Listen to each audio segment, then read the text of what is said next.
these days I'm basically just like full-time creating YouTube content as an editor and staying on top of gaming news and playing a lot of Battlefield since 2042 looks like it's going to be the first good Battlefield game since Battlefield 1, which I mean that's not a long time, but like people have been waiting a really long time for this, for a modern combat, DICE doing what they do best sort of game.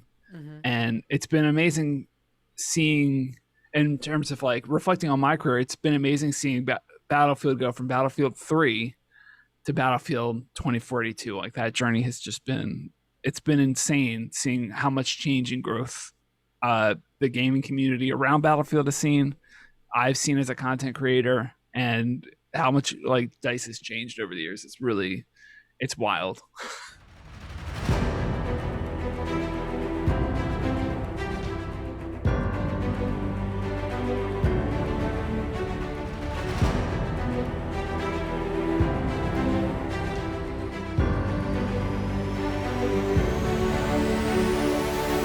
Thank you so much for joining me. Torbis here, a content creator since 2016.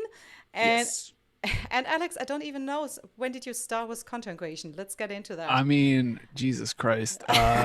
So I would say like 2006, 2008, like that time, like before YouTube was owned by Google, I was making videos on it.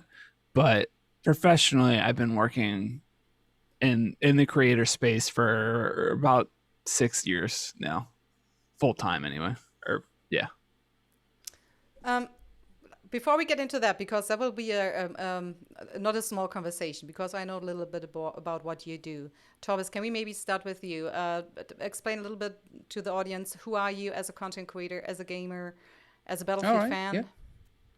Yeah. My name is Torbis. I like to stream Battlefield and make videos on it.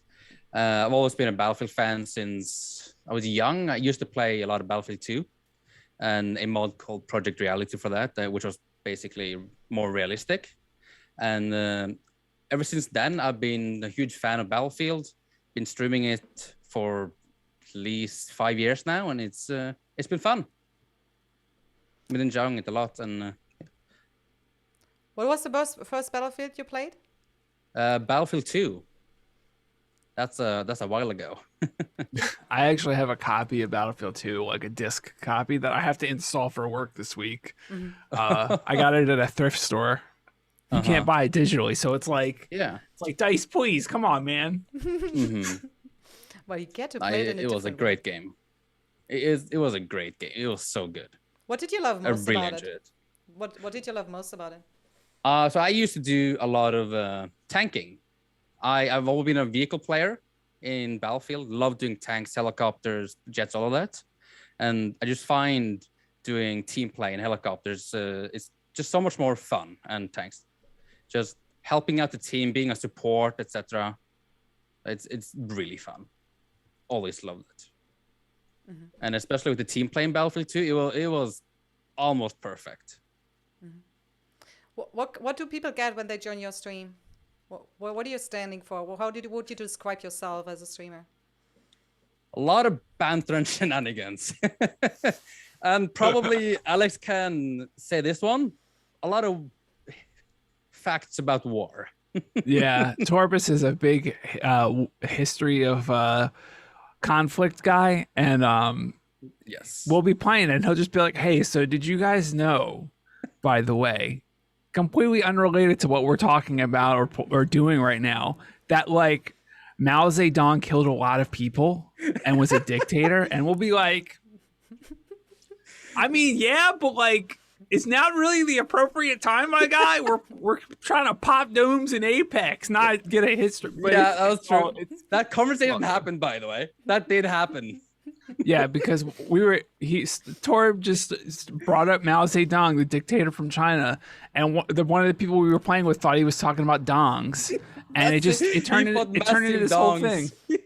He said massive dongs. He thought I was talking about massive dongs. Yeah, there was a bit of a little bit of lost in translation happening because of Torbis's accent, but it was a good night still.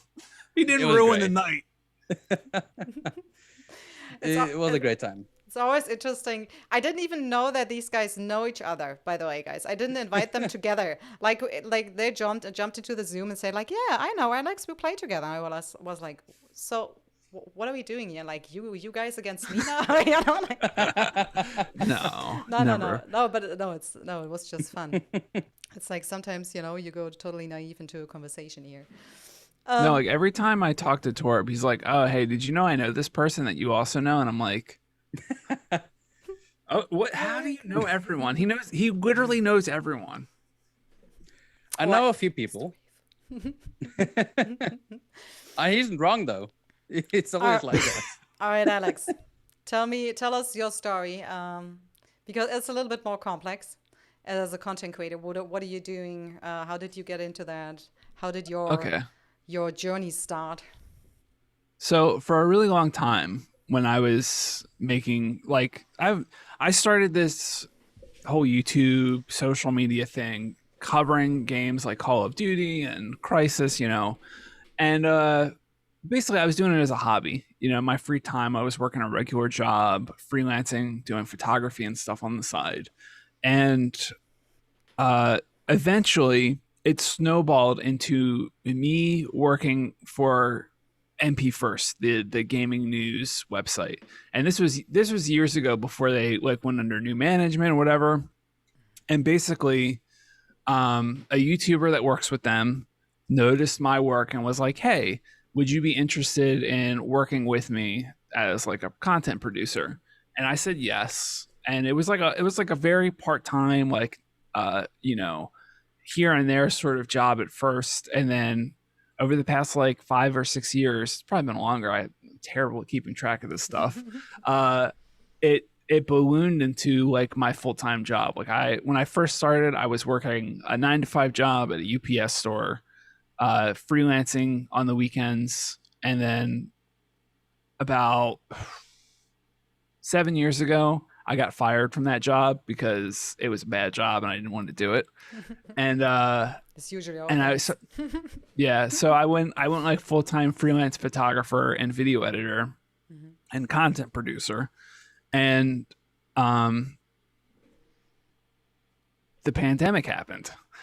And right before it happened, I got offered a full-time position working for this YouTuber as a content producer. And so I was really lucky because I was shooting weddings at the time as a photographer. And as we all know, the pandemic basically stopped weddings from happening for a year. So if it weren't for this opportunity, I don't know where I would be right now. I mean, I'm sure I'd be fine, but it would have been very hard. And so these days, I'm basically just like full time creating YouTube content as an editor and staying on top of gaming news and playing a lot of Battlefield since 2042 looks like it's going to be the first good Battlefield game since Battlefield 1, which I mean that's not a long time, but like people have been waiting a really long time for this, for a modern combat, DICE doing what they do best sort of game. And it's been amazing seeing, in terms of like reflecting on my career, it's been amazing seeing Battlefield go from Battlefield 3 to Battlefield 2042. Like that journey has just been, it's been insane seeing how much change and growth the gaming community around Battlefield has seen. I've seen as a content creator, and how much like DICE has changed over the years. It's wild. It is wild. Also unexpected. Very. In some ways, yeah, because it really seemed like they were on track after Battlefield 4 to just keep making games like Battlefield 4, and then they made Battlefield 1, which is a World War One game with SMGs and trench raiders and horses, and it's a ton of fun, but it's such a bizarrely different game from what they did in the past. And I understand why they did it. Like when I went to do the Battlefield 5 capture sessions at Stockholm, we talked to DICE about like, why don't you guys, more frequently revisit old content, or why don't you like think about remaking games and stuff? And the answer all the devs gave us was basically like, we don't like repeating ourselves. We don't like doing the same thing over and over. And when you like, I mean, I think anyone that's created something for a living whether you're like a graphic designer, a video editor, a game developer, whatever. Once you say, okay, this project is finished and it's ready for release, it's like having a baby. Like you push it out into the world and you're like a really bad parent. You don't want to have to deal with it ever again. Like, cause the amount of work that goes into stuff, like most actors don't watch the movies they're in. Most game developers, like they make a game and then they move to a different studio and work on a completely different project. And I think for DICE, because before Battlefield 5 came out, a lot of the people that were working at DICE had been there for a really long time. They were like, yeah, we don't want to make Battlefield Modern Combat 5. Sorry, my grandmother's calling me.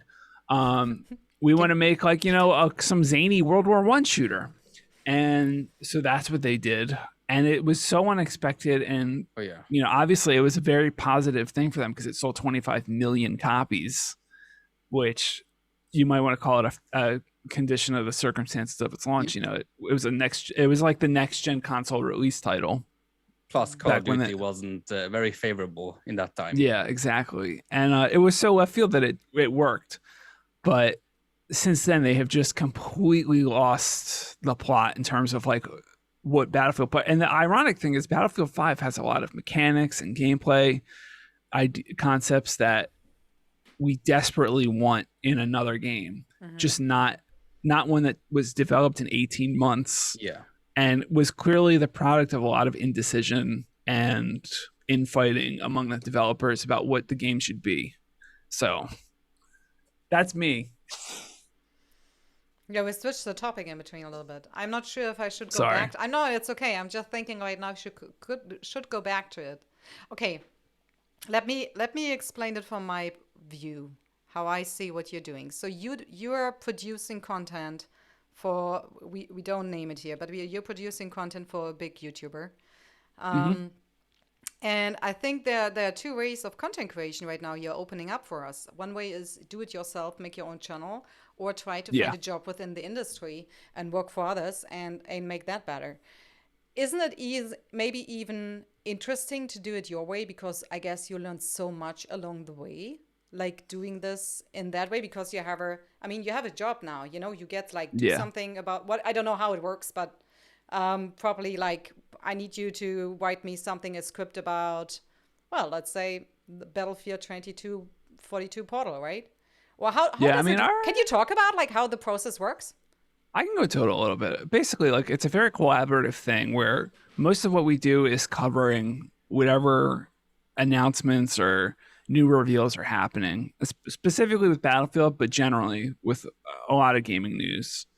And I help produce the content basically. Like if I have to write something, I'll write something. If I have to edit something, I'll edit. If I have to record something, I'll record it.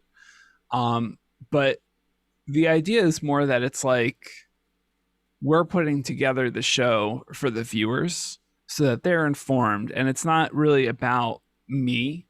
Like I'm just the guy behind the curtain helping make the content. And I think if you're interested in doing content creation, there definitely, there's my way of doing it, which was I did it as a hobby for years, and then it snowballed into a job where I wasn't the focus of the content, but I helped create the content. Or you can be the guy that gets lucky and blows up and can afford to hire people to do what I do. And I think ultimately it really comes down to what you're comfortable with, because I think if you're entertaining and people want to listen to what you have to say and watch what you do, you'll end up being successful in some capacity on Twitch or YouTube or TikTok, whatever. Like there's so many avenues for doing this as a job now. Like, 5 years ago, I don't think anyone would have thought that lip syncing and dancing poorly to 15 seconds of music would have made people multimillionaires. Yeah. But that's what TikTok has done. And there's always going to be an audience for what you want to do or say, but it's one of those things where it can take years. Like I was doing this stuff for years, like 3, 4, 5 years before anyone really noticed that mattered. And like Wings of Redemption, the old school Call of Duty YouTuber that hung out with like Woody's Gamer Tag and FPS Russia and stuff. I was friends with him and I made some content with him, and it like, you know, it was fun, but it was always like I was just kind of doing my own thing and never really blowing up. And at a certain point I realized I don't really want to blow up. I just want to be able to do whatever I want on my schedule. And like the thing I've learned as someone that works behind the scenes is that you have to be prepared to drop your life at any given moment and make content, especially if what you're doing is topical. And I think a lot of people view freelance work like, you know, being a content creator or whatever, or being a personality as a content creator. They view it as like this dream job where it's like you just kind of show up and you hit live and that's the content and people just show up. But the reality is like Torbis and a few of our friends were talking about this just the other night watching Amaranth. She was streaming ASMR and she's basically just sitting there licking a microphone for like, and she has like 20,000 subscribers on Twitch. She had like thousands upon thousands of people watching her do this. And like the thing about Amaranth is I think people look at that content, look at hot tub streams, and they're like, this is just lazy, like, you know, just like navel gazing, like sex appeal bullshit. But the reality is, like, if you watch any of her content where she's putting in effort, like her interviews with Code Miko or other collaborations with Twitch streamers, she's an incredibly entertaining and funny person. Yeah. And like, for like, yeah, it might look like her licking a microphone is just her going live and raking in the views because she's Amaranth, but she got to be Amaranth because she's so entertaining. And that's what it takes to succeed in it. Like, you have to be entertaining. You have to have people interested in what you want to do and say. So if you struggle with that, or if you just want to do this as a job, like the best way to do it, in my opinion, is find someone that needs help and offer it to them. Be like, hey, listen, do you need an editor? Do you need a script writer? Do you need someone to just like get you links for coverage of something? Like, I'm your guy. And it, you know, word of mouth helps, all that stuff. Like, don't just like start cold, you know, mentioning people on Twitter like, hey, can I work for you? But I think if you can put together a good portfolio of work or like show that you're competent at something, there's a lot of potential in this industry that people overlook because they want to be the star. They want to be the one everyone tunes in for. But like, I've made a living producing content and I don't have to be the face of it. And I think that's it's just as dignified and as rewarding a job as being the person whose name is on the tin. That was a really long answer. I'm sorry. No, that's perfect. It's a great answer. It's a great answer. What are your thoughts, Torbis? Anything to add? I mean, there's so many options to work within now with content creation, and he pretty much nailed the head. And I mean, he's an expert at all of this and done it for years. And if you're looking to get into content creation, there's more than just doing it solo and just doing videos or just streaming yourself. There's so much you can do. You can just do thumbnails, for example. There's a lot of stuff you can do within there. Yeah, like I would kill to have someone that I could say, hey, I need a thumbnail for this video title, and have them deliver exactly what I need every day. But like, finding that person is the challenge because everyone wants to be making they want to be making the video. They don't want to be making the thumbnail. And I'm like, listen, if you like open your computer and know how to use Photoshop, put together a library of thumbnail templates and just be like, hey, I make thumbnails. Exactly. Right. And then it's also interesting that people need to learn how to, like, don't do everything for free. Like, be worth. Like, I feel, right? Because, I mean, at the end, And I think that's because it's so new and it's a new industry. It's like everyone needs to find their place or needs to figure that out by themselves. Hey, guys, if you don't mind, but join me another time back and let's do one episode only about content creation and this kind of stuff. But I think if we go further, it will take too much time away from what we wanted to do, you know? Yeah. Let's jump into Portal now. Oh, yes. All right. Yes. All right. Let's have a look. What do we have here? Uh, There's so much. so much to talk. Where do we start? It's exciting though. It is exciting. Well, let's just start with something easy. I don't know if you, as the EA game changer, saw what they will bring before, because I know there a few of them saw it already in June. The system. I don't know if you even can talk about it, Alex. No, I can talk about it. Yeah. But I mean, whenever you saw it, did it fulfill your expectations? Like what you have seen in the presentation? Yeah, so basically what I've seen is just a slightly more in-depth look at what everyone else has seen now. The trailer and the associated marketing materials really cover it quite well. But I think the big thing that the marketing doesn't really give you the full context of is just how in-depth the Portal logic editor actually is. Because the demo, like the reason you haven't seen it is because they're still building the website for it, and it's still very like work in progress. And I don't think it would make sense to people if you saw it as it is right now, like in terms of like the flow of like creating a lobby.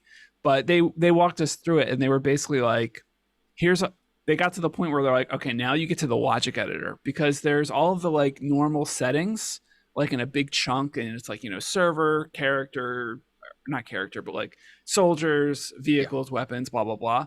And it's just like simple toggles, like what's on, what's off, all that stuff.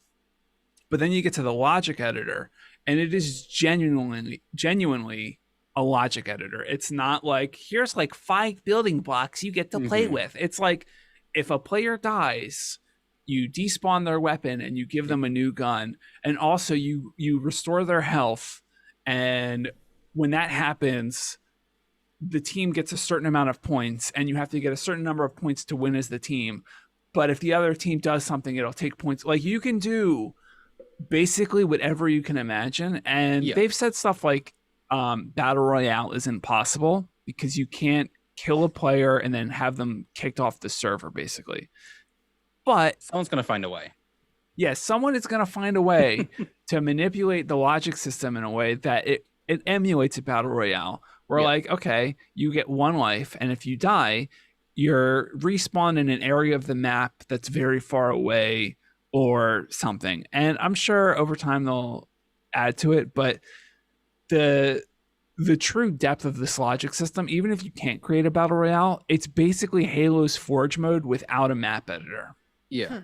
And I think that in a lot of ways, like, they didn't cover whether or not we'll be able to take like props and move them around or whatever, but they did say that all of the maps DICE are creating for 2042 obviously have like the Conquest layout, the Breakthrough layout, the TDM layout, all that stuff. You'll be able to choose which layout of the maps your server runs. So if you want to have 128 players on the smaller condensed TDM version of a map, you'll be able to do that.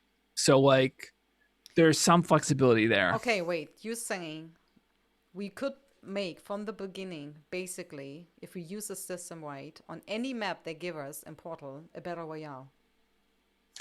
I mean, I feel like technically there's a way of doing it. It would be predicated on players agreeing to behave in a certain way. Like, okay, when you die, you'll get respawned at this area, and don't leave. And then let the other players duke it out, and then, whatever. And I think it's not a real Battle Royale, but if everyone would play by the rules. Yeah, I definitely think the thing is like, and there are ways to do it. But say, for example, right? Say you die, you basically get a new loadout, but you have nothing. You can't do any damage. You can't do anything. Yeah, you can do stuff like that. Basically. And I think the point is less that you can't specifically create like a true Battle Royale mode. It's more that these are the tools the community has needed to be like, hey guys, we're going to make a custom game mode night, and we're going to be playing my version of Battle Royale. And we'll have the rules on the Discord server, and when you join, we'll go through them, and then we're going to have a great night. And it's like, we haven't been able to do that since Battlefield 4. And even then, it was behind a paywall and a really complicated custom server system. And the big advantage of Portal is that it's free for everyone. Anyone can log into the website with an EA account and make their own custom games, even if they don't own the game.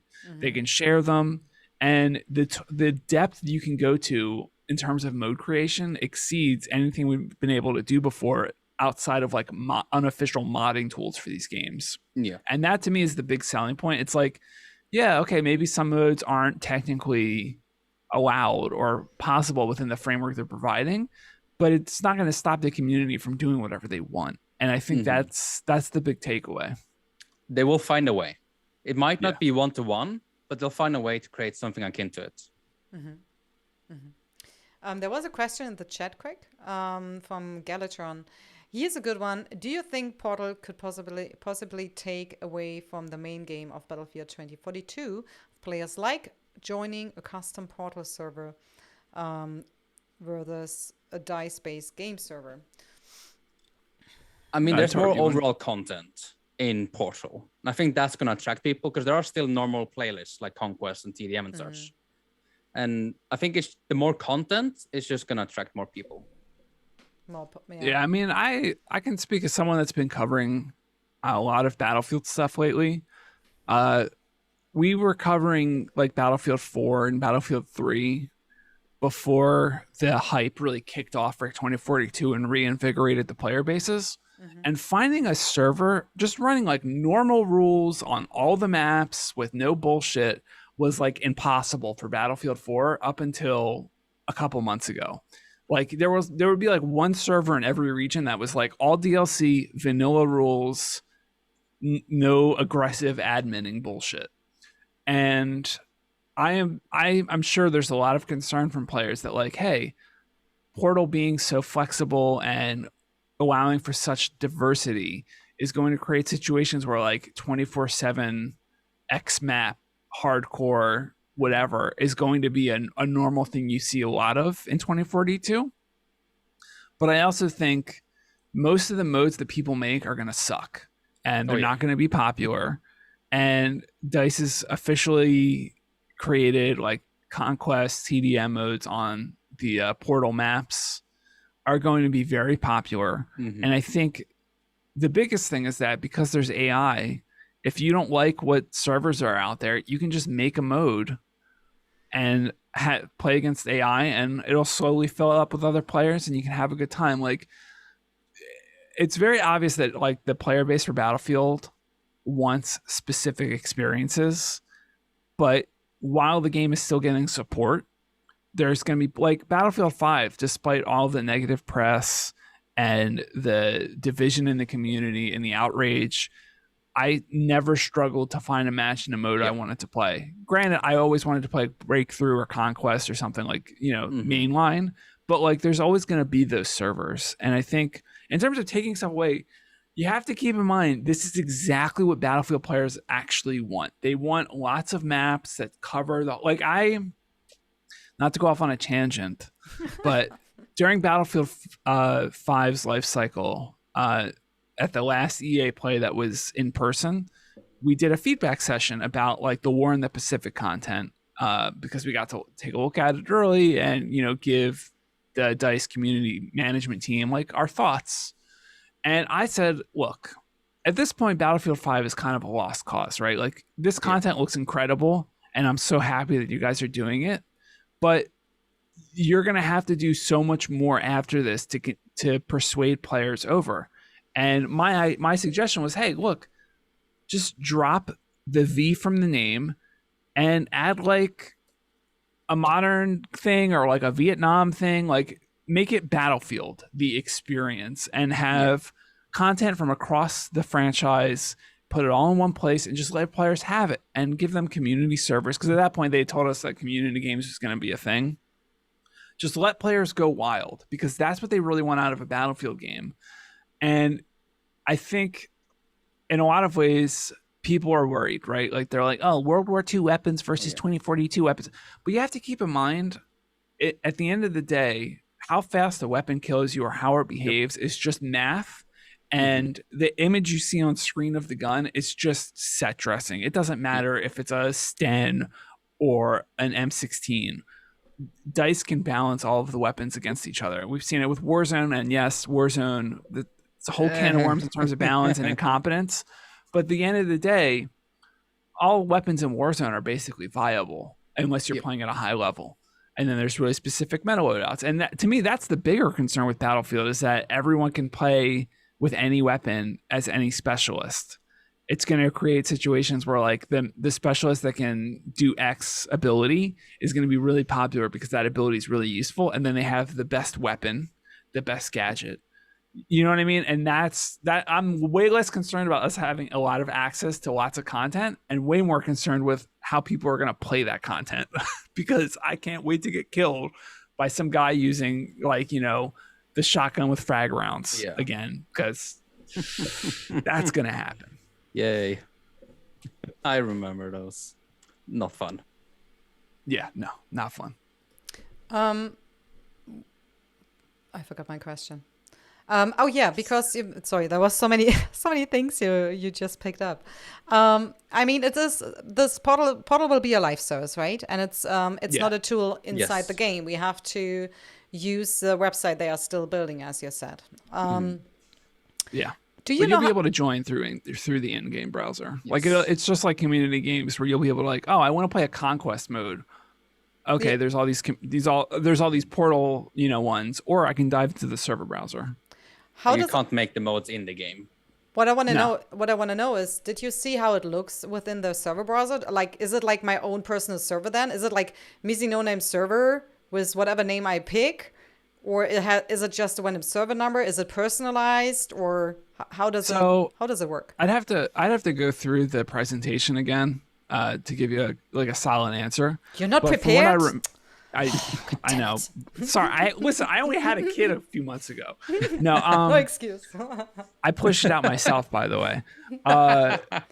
No, it was basically it's just like Battlelog, where you have your ability to create a server on the website, and it's not separate in the sense that like you can't access those games unless you open the website. Like if you're in game, the server browser will show you everything.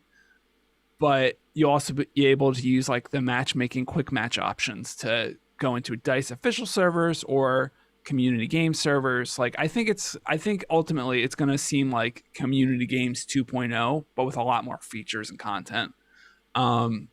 And in Battlefield 5, if you wanted to join a custom server, you would go in the server browser and you would see like, you know, technically Alex's Conquest Rush TDM server. And it was like the names are automatically generated. And I think DICE are very keen to avoid as much user-generated content in terms of like titles and descriptions and stuff, because managing that is a nightmare. Like, I've talked to some of the community managers at DICE about this, and they're like, yeah, it gets really old seeing like decapitated children and Nazi symbolism and racism in like user-generated content. So like, I'm the same with the emblems.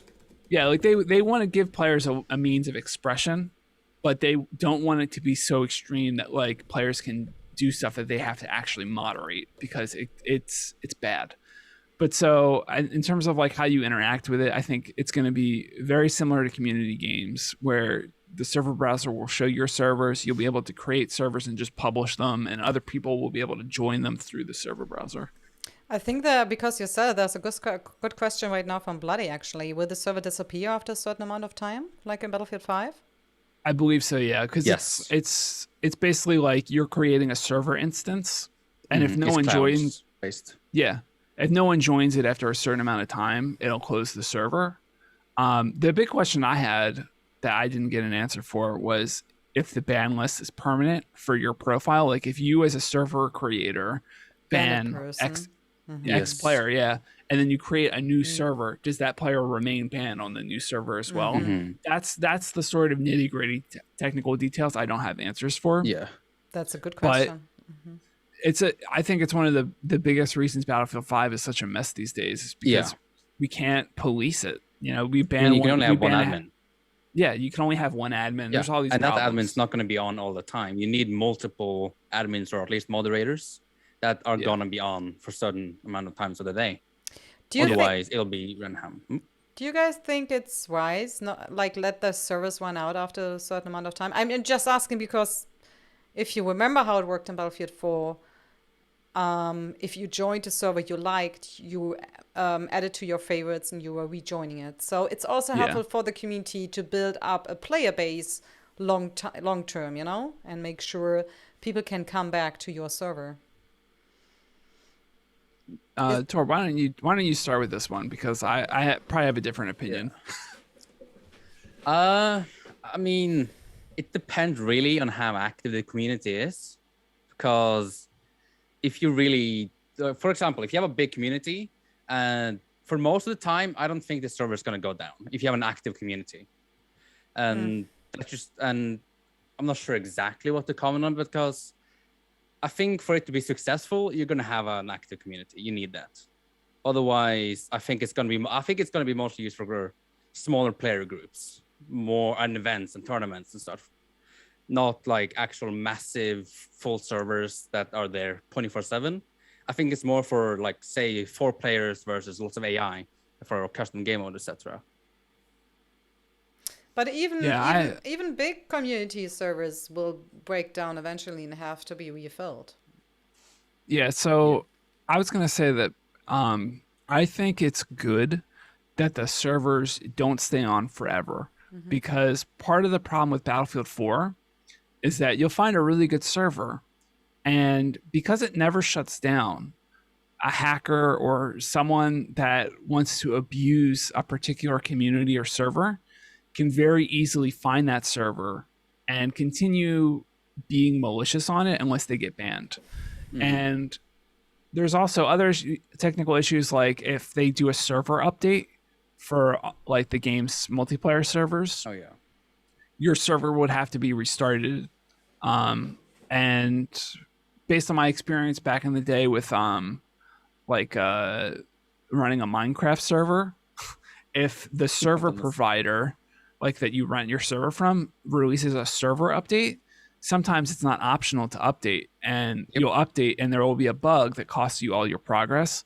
So I think we saw a lot of that in Battlefield 3 and 4 Yeah. when like Archon or whatever, Dice would do like a client update that would break custom servers in some specific way, and it would be really challenging or frustrating to have to wait for the server admins to re-instance all of their servers. And so I think on a technical level, it's a much smarter system to like, okay, have on-demand instance servers that expire after a certain amount of time because it gives Dice more room for maintenance. And it means that, you know, following people around and harassing them is a little bit more challenging for bad actors. Yeah. But I do agree that it kind of sucks that you can't just be like, technically Alex's 24/7 all maps vanilla rules server. It's always there. You can favorite it and you can always find it in the server browser. But also, like, if that were the case, imagine just how many empty servers there would be in the server browser that you'd have to filter out. Like, I think Because ultimately nobody's paying for it as well. exactly. Like if people were paying for it, that would be one thing. But I think it's a smart move on them. Look, but you could restrict it. You could say if nobody is playing on that server within the next, let's say, 48 hours, the server will get killed. And that's it. Then you have a solution for communities who do depend on people to find them back. Because I feel like if somebody really wants to harass you, and let's say I have a platoon server named XY, you will always use that number, and that person can also like just go to the search, you know, and find that server. Yeah. So I don't think they're really safe from any harassment there.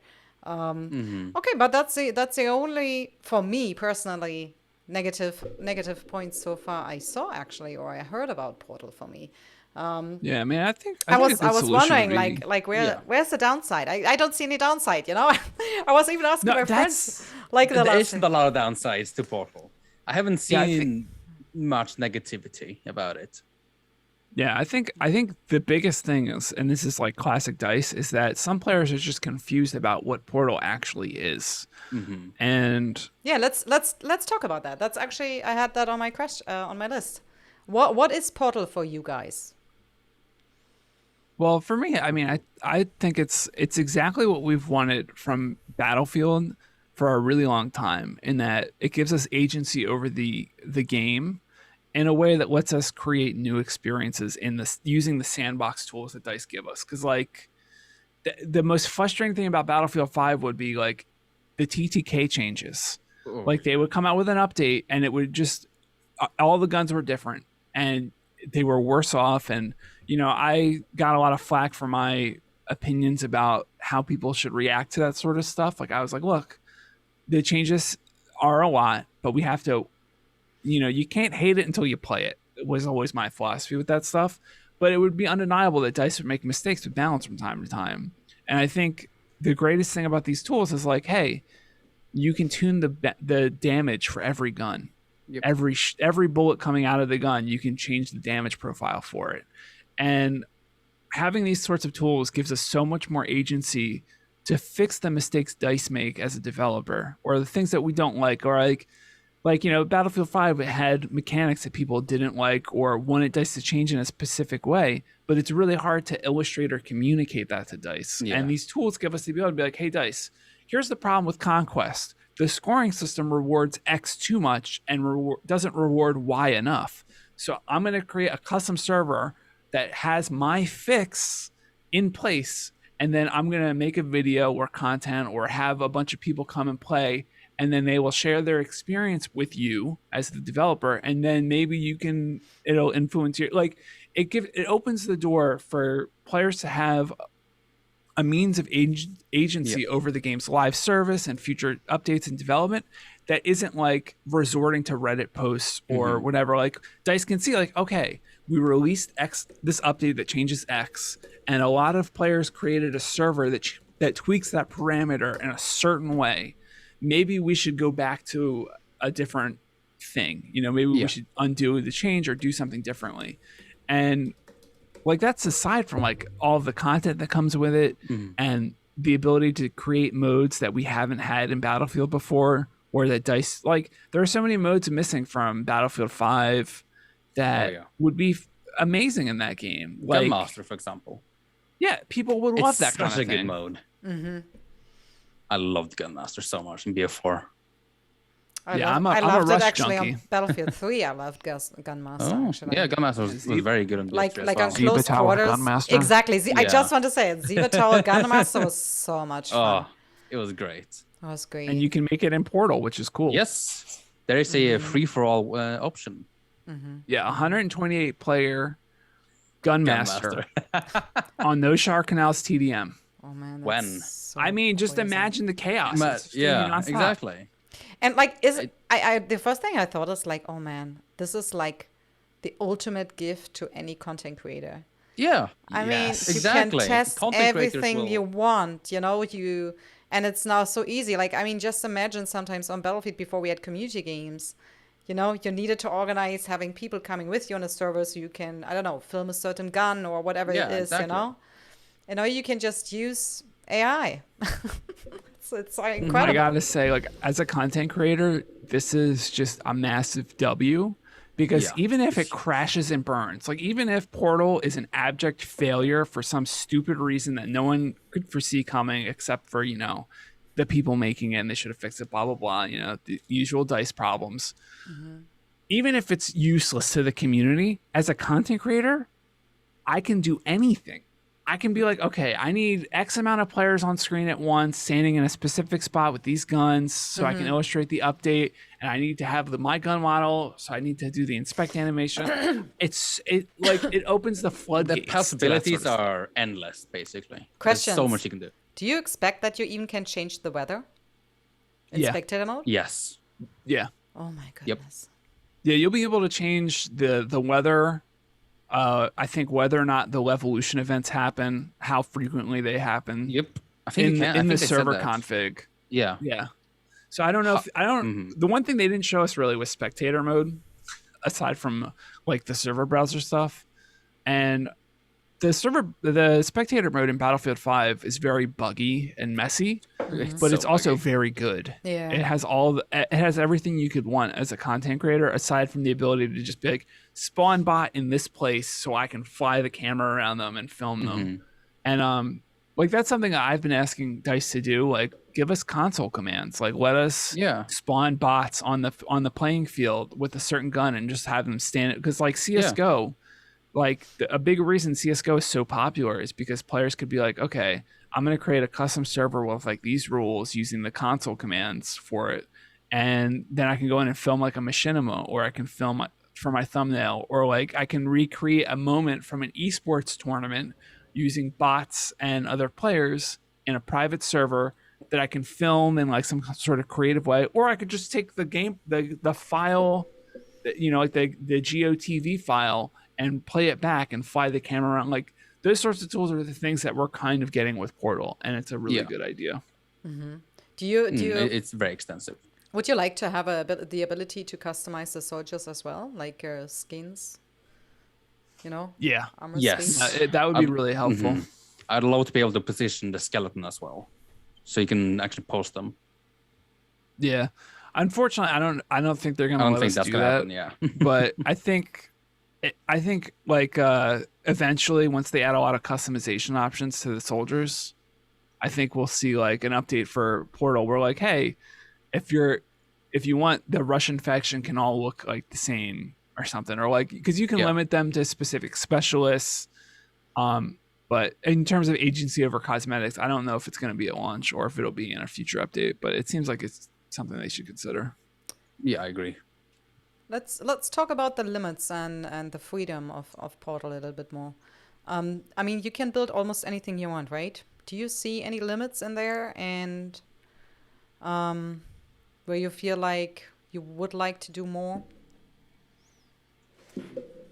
I mean, it's tough to say because especially the amount of options that they showed us are available to players, and there are going to be more when the game launches, is really extensive. Like it's really like the tools they use to create the official modes, but in a package that players can utilize. So it's tough to say if there even are limitations. Like I think the only limitations are stuff like creating a true battle royale experience where you like, if you kill a player, they respawn in the gulag, and if they get a kill there, then they go back to the main thing. Like I think those sorts of gameplay loops are going to be really hard to replicate with Portal. But like we said, players are going to find a way, whether it's through collaborating as a community or finding a way to like manipulate the tools available through Portal to make the game behave in a way that it emulates what a battle royale would be like. I would like to see like more stuff, like being able to create like a grand operations server where it's like you have your score carries from one map to the next across multiple maps. And like the biggest problem with grand operations was that it wasn't seamless. Like, you would play across like 2 or 3 maps in Battlefield 1 or Battlefield 5. Disconnected. Yeah, it felt really disconnected. There wasn't really a whole lot of logic to it. It's really just like you play 3 maps, and then at the end, a team is determine the winner. But it'd be really cool if you could play like, the map Hourglass, like the desert map. Yeah. It'd be really cool if you could set up a server where you play Hourglass Day, and then Hourglass Sandstorm, and then like Hourglass Final Stand, where like everything's destroyed. And the server like starts off with everything destroyed. You got no vehicles. All you have is a pistol. And like, if the first 2 maps don't have a positive outcome for one team, it goes to the final stand mode, and the final stand mode determines the winner for that set of matches. But I think it's really just going to be like, you get one map, one match on each map, and progress doesn't carry between. And that's like one of the things that I think for tournaments in particular would be really interesting. But we'll see. I agree with that. Because you said tournaments, Cylon actually asked a question about that as well. He wanted to know what you expect. Like, what about the competitive world on Portal? Do you think they finally have a chance? Because I mean, so far, it's a smaller community which really is desperate to do something. They were very hardcore playing over the last months, still on Battlefield 5 tournaments, even though I mean it's a dying community. Yeah. Do you expect them to come back now? Is that a comeback for them? I think so, yeah. Are there possibilities for new leagues maybe even? No, so my perspective as sort of an industry insider in a certain way is that I've had this conversation with a couple developers. Like when For Honor, the melee brawler by Ubisoft, was about to release, I went to a capture session and I talked with some of the developers, and they're like, "What do you think the potential is for esports out of this game?" And this was like that game launched before like every game was an esport, so they were kind of trying to forge new ground in a way. Yeah. And I was like, "Look, what players expect out of an esport in terms of like polish and content is way higher than what players expect out of a normal game. Like you're playing at a professional level and the game has to withstand that level of scrutiny, which is way higher than the normal players. Oh, yeah. And I think the potential is there for Portal to create a Battlefield competitive scene because DICE don't know how to do it. Like Incursions was an absolute abomination. Oh, it was so bad. I remember being in testing for that from very early. Yeah, it's not Battlefield. It doesn't play like Battlefield. And like the funny thing is like Squad Rush from BF3, that's the competitive mode. Just do that. That is good. But like the problem is going to be like, okay, does the Spectator client crash a lot? Can players switch teams easily? Can you manage which players are on which side very easily as a server admin? Like there are all these technical issues that I think are more of a roadblock to esports Battlefield happening than having a system like Portal. Because like as long as you could spawn a private server in some capacity, which you could do in every game basically, you could host a tournament. But the reason they didn't do tournaments was because spectating a match was like impossible because the spectator would constantly break, or like players would get kicked from the server randomly and wouldn't be able to join back, or the party system would break. Like there are all of these problems that have nothing to do with the features Portal offers that are inherent to the ability for competitive to happen. I'm really curious about what will happen because they can complain now about they don't have their possibilities, to work with. And I also thought like when they dropped this bomb on us, it was like, all right, they not only listened, they tried to top our expectations. And well, now it's on us. If everything is working from the beginning, I mean, that's the other question. We don't know yet. We'll see about that. We see about that. But if everything is working, like there are so many possibilities now. And they're endless, basically. I really want it to happen. Yeah, I hope so as well. Do you think there are other community tools that would be a great addition to Portal? Yeah, I mean, I think stuff like having the ability to have multiple admins, promote moderators, stuff like that, like being able to treat it like that instance of your server, like even if it's not up forever, has like a set group of players that, like, if you create a server, always get invited in certain roles to manage the server, like stuff like that, like community tools where it's like your preset also includes like, hey, automatically invite X, Y, and Z player to my server because I want them to be the admins for the server as well. Stuff like that, and like setting, a permanent setting, like, basically. Exactly, and like maybe like Discord integration in some capacity. Like Warzone, you can invite people through Discord to your party, which is a really nice feature that no one uses, but everyone should. We've used it once, I think. Yeah. Oh, by the way, thank you for the question, Aproc. I saw Alex already answered it. Thank you so much. Yeah. Also, there was a question before from Gally, I think. Where was it again? Just an assumption, but possible be able to filter Portal servers from the 2042 DICE servers. There's probably a filter, right? Yeah, it'll be very easy to find. Yeah, it'll be a filter option because depending on what parameters you tweak, your custom server will have XP and progress disabled. It's not universal. Like if you create a custom server, extreme, basically, there won't be XP. But if it's people like Tame, like there's only not the many settings to the extreme, but you can say you've changed, for example, player health, gun damage, etc., and basically changing the mode, there will be XP there and such still. Yeah. Yeah. Oh, go ahead. No, it's good. Yeah, it's you'll be able to filter it because if people were joining servers that they weren't earning progress in without knowing about it, it would be a problem. Yeah. Do you think the logic editor will be too much for the average player, for the usual player? Yes, it's 100%. going to be. The thing, so we can compare it kind of to Unreal Engine 4's blueprinting. They're going to create documentation and video tutorials for it at least, which is good. So, and hopefully they do have like clusters of code that is like preset. Say you have Conquest, right? Then you can go in there and change it. Yeah, I can show it again. I can show it. I had it before on, right? Wait, let me switch back, Craig. I think you mean the editor. For me, it looked actually a little bit like, do you know Reason? The music program? Yeah. Yeah, it reminded me of that. Yeah, it's basically a flowchart editor that's with node-based logic.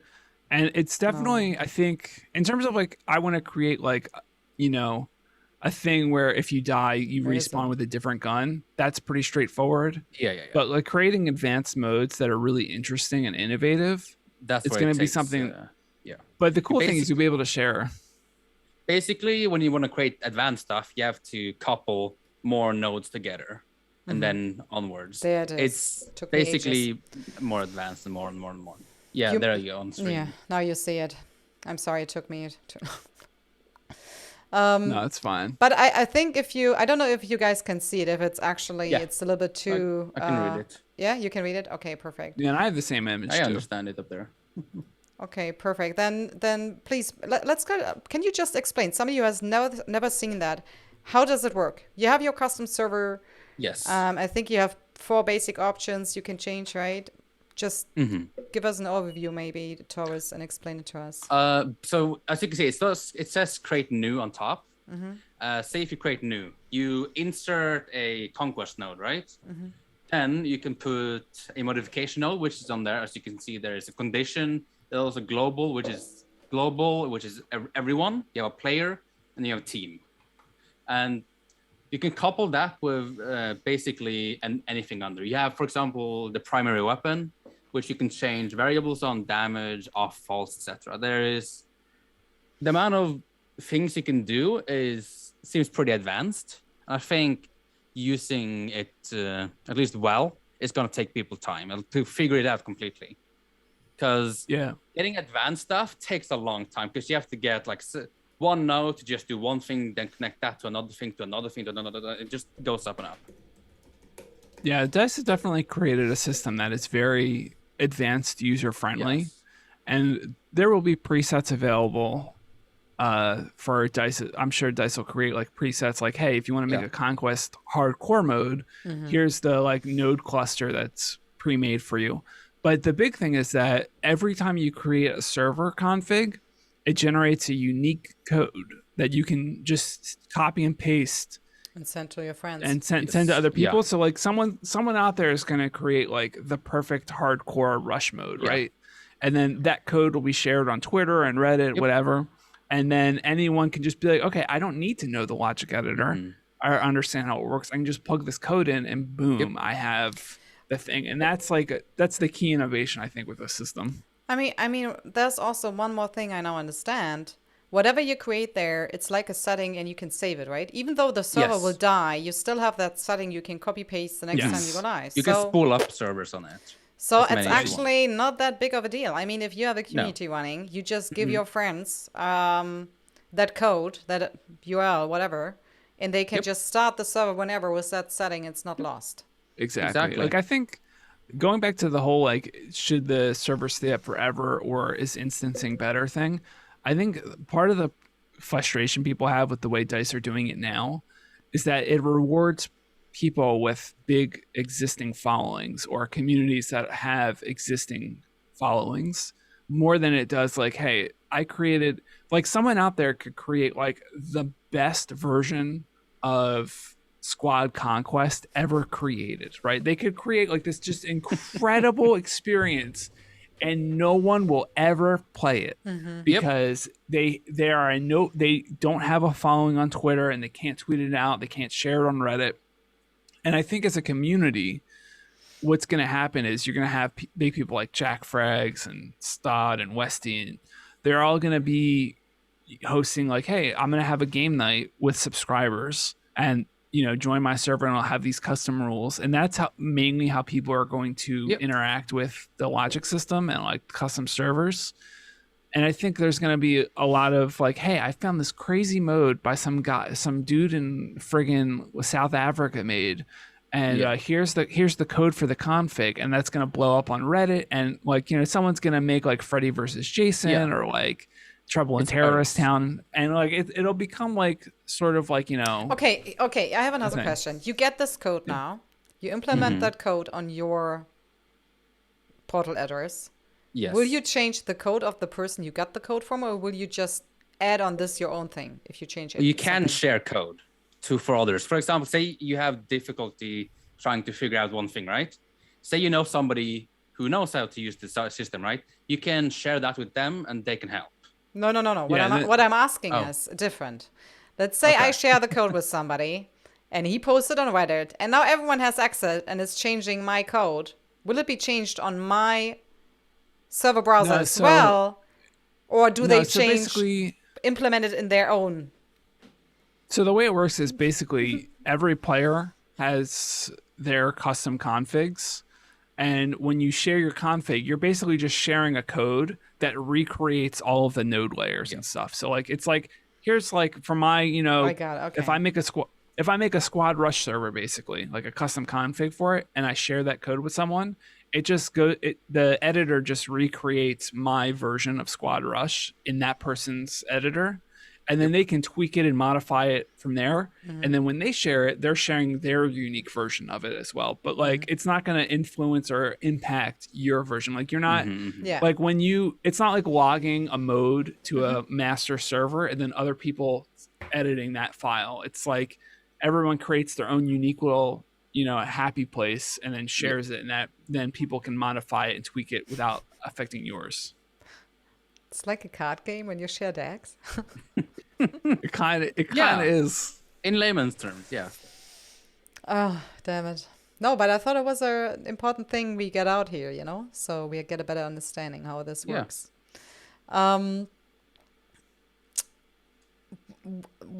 do we have so far? Let's take a look on this other image again, where we have this overview here. Right? I mean, there's a lot to talk about. What we see in here. Where do we start even? I guess we can start with the maps. Let's start with the maps. That's a good one. So we have, how many maps do we get again? 6 or 8? We get 6 plus right? 7. 6 plus 7. The portal. Yep. Are you happy with the maps? And very much. What maps do you want to see there as well? Ooh. What do you hope they will bring? So also, you in chat, guys. You in chat. I love Battlefield Vietnam, and I would love for them to carry over 2 maps, which is called Quezon and the Battle of Saigon. 2 amazing maps, very unique looking ones, and overall, I really love the Battlefield Vietnam. I would love to see it carry over some stuff. I really think that DICE needs to bring back urban combat in a big way with this game. Yeah. And like there's a few maps in the base game, like Hourglass is one where there's lots of buildings and stuff, but it's more like Dawnbreaker. It's a bunch of buildings with roads. It's not really urban combat.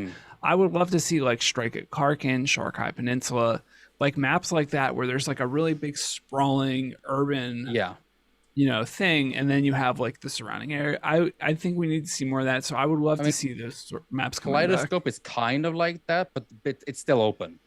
Yeah, it's just it's like it's a park. I want Grand Bazaar, like I want I want city maps. Just in general, exactly. I want city maps. I want city fighting back, modern city maps. Exactly. Yeah, I mean, I think the design of the earlier Battlefield games was really dictated by their technical limitations, which is why like Battlefield 1942, every map is basically like flat open area with some hills and a few buildings.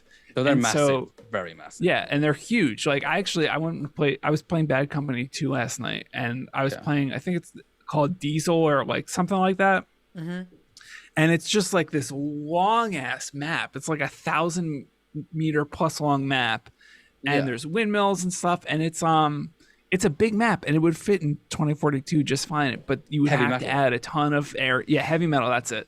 You'd have to add a Amazing. ton of buildings and urban centers and stuff. And that was actually one of the concerns a friend of mine had about if DICE are doing enough to translate the original maps to fit the scale Yeah. and vehicles and all that stuff of 2042. Because if you take, you know, Battle of the Bulge and El Alamein, they were big maps back in the day. Very but barren. they're barren, Like, and are they extremely big? barren. Yeah, and they're not. Are they necessarily big enough for 128 players? Mhm. Because they're all these old maps are designed for 64 players. Yeah, exactly. And they're only detailed around objectives. Everything outside is very flat, very just long stretches of land, basically. Do you really think it has to work on 128 players? Like, even I just was wondering, like, what is the worst thing that could happen? It doesn't, and then we play with less players, but still have enormous fun, you know? Yeah. I mean, that's Like- the good like- thing with Portal. You can Like, decide I mean, on any. I hate to say it, but bigger is not always better. Oh yeah, no, I'm not saying Oh, they yeah. need to be bigger. I think a good example of the problem though is Modern Warfare 2019. They brought back a few maps from the original Modern Warfare and a few other older Call of Duty Yeah. games. And the problem is those older games didn't have mechanics like infinite sprint or sliding or being able to mount your weapons and stuff. So when you play them in Modern Warfare 2019, they really broke down in a lot of ways because players could get across the map too quickly, and that would impact. You'd feel that because like you'd spawn, kill a guy, they would respawn and be able to kill you much quicker than they would be able to back in the day when they couldn't sprint infinitely across the map. And there's like little micro things like that. Like CS:GO is really particular in their spawn placement for both teams, because if you move a player's spawn point like a meter or two closer to a certain path through the map, that can affect the quicker. timing that they get to that point, which can give one side an advantage over the other. Like if you're able to hold an angle before the other team gets Yeah, to yeah. that point, it gives you advantage. Yep. And the big concern for me is like, We had that on Battlefield 5 as well, by the way. Yeah. Yeah. In And- Squad Conquest, you know, there were certain Yeah. maps, and you had the advantage when you were starting Yep. on one or the other side. Yeah, and it's issues like that that I think will undermine the experience if DICE haven't adapted for it. Like Yeah. that's the bigger thing to me. Like I don't care if like the map's the same size and 128 players feels kind of crowded. That'll just be more chaos and fun. It's like that's Yeah. like the only Yeah. Battlefield stuff, Yeah. you know. And it's obviously what players want, considering like Metro and maps like it are so 128 popular. Metro. Dude, it's gonna be Oh, a boy. wild ride. Yeah, Imagine that sounds painful, actually. Yeah, I don't know. Yeah, I Oh. agree. And Yeah, Metro it's is already pain. painful. Well, if you maybe it was like only defibrillators. Yes. 60 players when it Yes. was defis. Oh my goodness. Well, anything else you want to add to the maps? I mean, you said what you wanted to see. Did you say what you wanted to see, Alex? Yeah, I mean, But you the want only to- thing I Ah, yeah, you said Aside urban from- maps, city maps, Yeah. basically. Yeah. Okay. yeah, I aside from agree that, with I hope they also bring back the original like layouts for the modes. Like Rush on Erica Harbor is a very different Oh, playable yeah. area from Conquest on Erica Harbor. Well, And I some really hope they big do Good that. play space is YouTuber different. said Rush is coming back, and I think it was Yeah. even Jack Yes, Frax. it is. So Yeah, why not? they're doing it. I'm just not sure how, because like the magic of Bad Company 2 is that a lot of the maps were Rush only. And so they were really specifically designed with Rush in mind, and that's a problem that the Very later different games had. Where design. So I just hope they also are keeping in mind that like what made Erica Harbor special wasn't that it was Erica Harbor, it was that it was a Rush map that was really well designed for that mode in particular, and like, yeah. So I hope they're Yeah. keeping that in mind. Like that's my big thing. Yeah.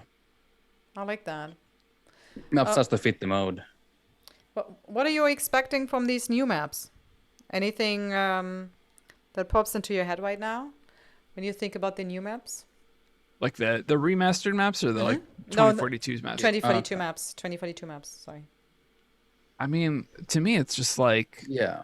people asking for a Battlefield 3 remaster. have no idea what they're asking for, because Battlefield 3, if you go back and play it now, It is so is fun. it's fine the way it is. You don't need to remaster. The only thing that would improve that game is a networking update that improve the latency.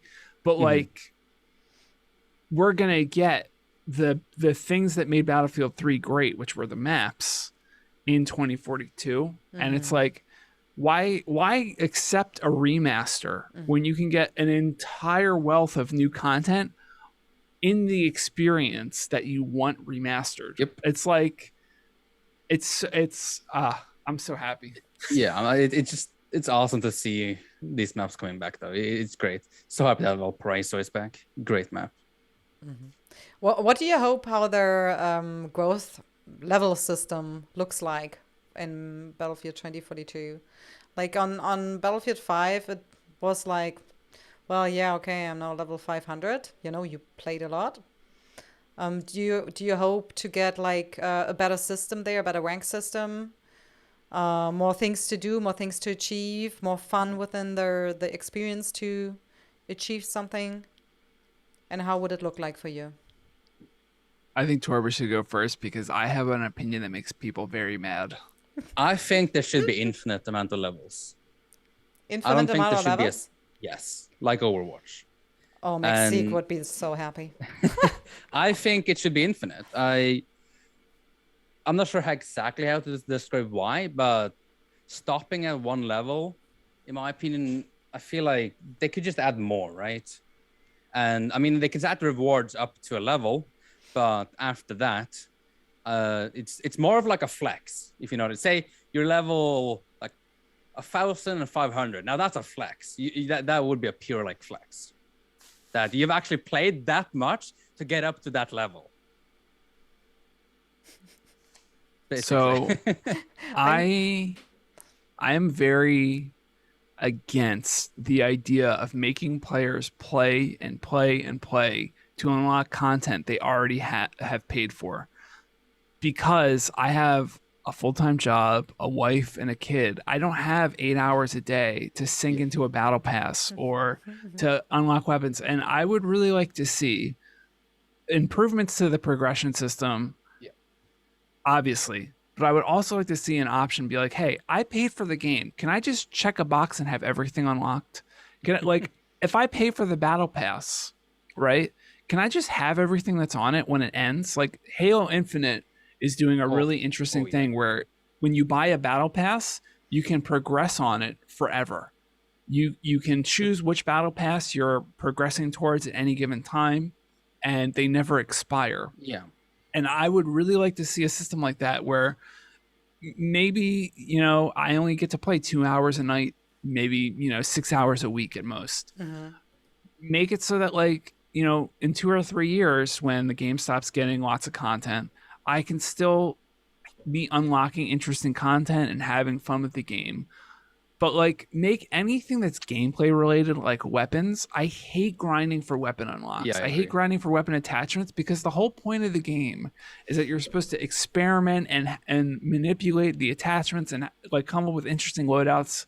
And I get that there is this sense of progress that players want and need to really enjoy a game. Like, they need to feel like they're always unlocking something or working towards a goal.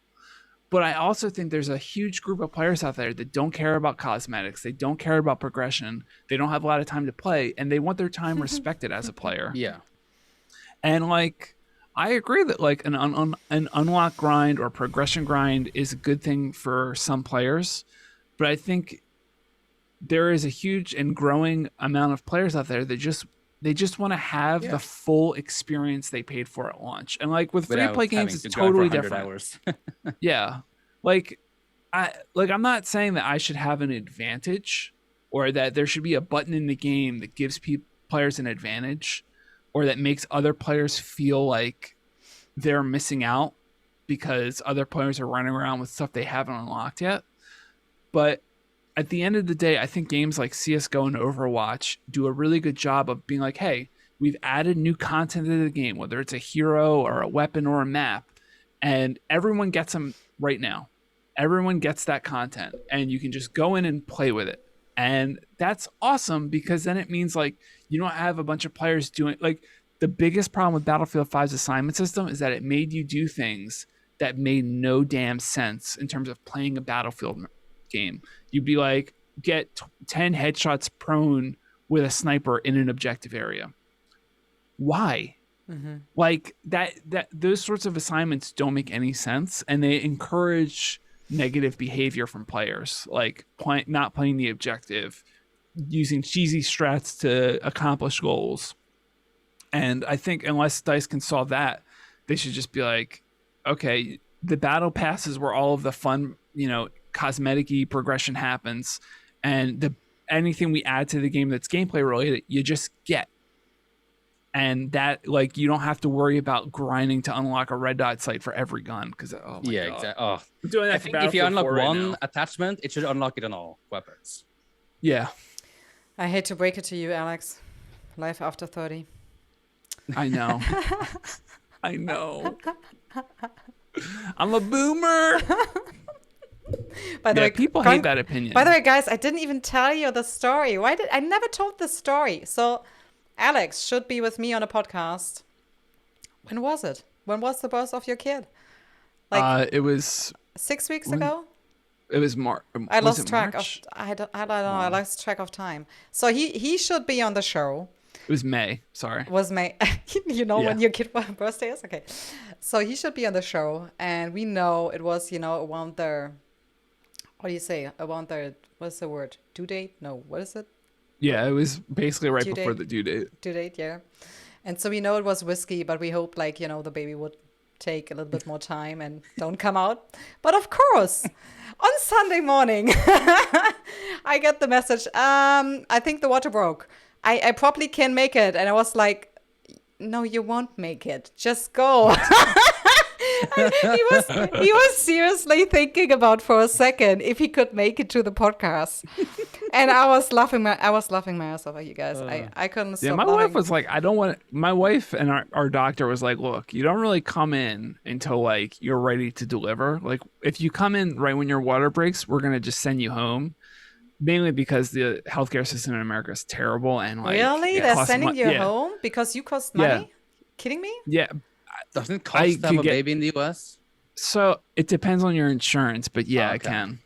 But like, I was like, hey, we'll probably, water will break. We'll like probably have like 8 or 9 hours. I was like, yeah, I could probably fit a podcast in that. Tina's gonna be fine, whatever. But like, no, it's weird. Like on a side note, like if you are having any sort of like serious procedure at a hospital, it is very clear that there's a lot of cost saving measures around time management and resource management for patients that is directly related to the cost of care. And it like my wife had a full hospital bed for her entire stay that like reclined and did all the stuff, and I had a chair. I had like a padded like recliner chair that was like totally like just hospital furniture and not intended for like I was with her for the entire time. He was like, I need the painkillers. I need the painkillers. Yes. Yes. Oh, my back. I was like, can I please get a morphine drip so that I can sit in this ungodly bullshit chair? It was so frustrating because like my wife was the one that gave birth, but I was also kind of a patient. Like I am there helping her deliver. I'm helping care for the baby after the fact. Like I am helping because like, after you deliver a kid, you're messed up. It's a traumatic thing. And like taking care of yourself is hard. And like we had a team of nurses around the clock taking care of us. But it was like, dude, like getting food was a challenge because the cafeteria is closed because of friggin' COVID. And it's just like, I forgot during COVID. That's even. Yeah, we couldn't have anyone over. Oh yeah. Mm-hmm. Yeah, that must be so hard during these times. Become parents, actually. Mm-hmm. Damn. Yeah, everyone was like, "Oh, you're yet another pandemic baby couple." I'm like, actually, we planned this before the pandemic happened, and because of the pandemic, it's actually been great because we've been able to spend more time with the kid. Mm-hmm. But yeah. Well, congratulations, and I'm happy everything worked so well, and that we have you here tonight. Yeah, thank you. So, no, really, really great, guys. Thank you. So, back to Battlefield Portal. What is there we can talk about? Let's talk about movement. That's why you see this video in here, and also that's why Cylon posted that link of SMK here, because SMK was so nice and let me use these 3 clips of his latest video. So make sure to check out the full clips on his YouTube channel if you haven't done it yet. He really does some nice reviews, and he's talking in that video specifically about what do we know, what have we seen about the movement in Battlefield 2042. And I only picked 3. I think he picked 4 topics. I only picked 3 of them.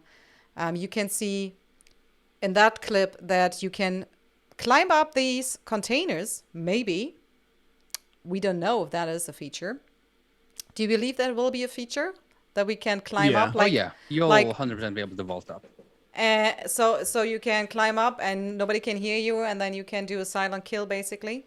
It's I think that was just for the trailer, the silent one. All right. Generally, you make some kind of noise. Yeah, the Battlefield 5 reveal trailer is a really good example of something that DICE do with their trailers, and that's that everything in that trailer, despite how ridiculous it was, reflected an element of the gameplay that was real. Like you could shoot a grenade out of midair, you could jump through a window and eventually roll. You could use a katana. Like there were all of these mechanics shown off in that trailer in a cinematic fashion that actually really quite accurately depicted them, how they would appear later in the game. And DICE are very meticulous with their trailers, and they don't show things that you can't do. Yeah, exactly. Because if they did, it creates an expectation. And Battlefield players, when it comes to expectations, they are very critical. They're very critical and harsh. If something is wrong, like say there's something in a trailer, X whatever, and it's not at launch, they will complain so much. Yeah, of course. About it not being there. But that's understandable. I mean, you're selling stuff, and then what you buy, you want to see. I mean, that's how it works even with the pizza you buy. You know, the picture on the pizza has to look at least a little bit similar to what you have inside. Exactly. Yeah. Right? So I remember there was... have to represent the project. So. Yeah. So what about the next thing, the slide? You can see only the last, I don't know if you saw it, but there's a guy on the left side in that clip. I think it's actually over. Maybe we switch to their... Do you see that slide? I saw it on the stream. I know what you're talking about. Yeah? Okay. Yeah. So it looks pretty similar to what we have seen or used, or what we are used to use in Battlefield 5 and Battlefield 1, right? Yeah. So and what I've seen so far, people, it's really like you hate it or you love it, the whole slide thing. What are your opinions on that? Torbis, maybe I love it, but I think the frequency of being able to do it in 5 is too much. The cooldown should be longer. I like how it works, but the cooldown is way too short. Why? Yeah, there's an aspect of it that turns it into a movement shooter. Yep. Because you can slide, jump, and like Apex, like you can slide and carry your momentum through a jump. You can kind of do that in Battlefield 5, and it feels good to play. Yes. But playing against, like, part of the problem is like, it's very easy to abuse to avoid. Exactly. It's like AD spamming. Going back and so, it's very hard to keep track of what your aim. Yeah, I'd really like to see it where if you slide multiple times, each slide is slower and shorter than the previous one. Oh, that's interesting. Yeah, just like when you jump. Yeah, because like Battlefield, like if you play Battlefield 1, the slide in that game is actually implemented really well because you slide and you don't carry your momentum at the end of the slide. Like you basically start from 0 when you finish the slide. But in Battlefield 5, you slide, and because you can run while crouched, you carry your momentum into coming out of the slide, which makes you really fast. Yeah. Yeah, that's true. I quite like the crouch running though. I think that's it's great. You're just gonna figure out how to do that. Yeah. So what was the third one? I didn't look now. Damn, now I have to wait till it pops up again. Did you see it? Oh, I completely forgot what I put in there. It's the There was slide, it was climbing, and Yeah. the roll. the wall. Thank you. Roll. Yeah, I was Yes. thinking because the first one was the bayonet charge, but I didn't.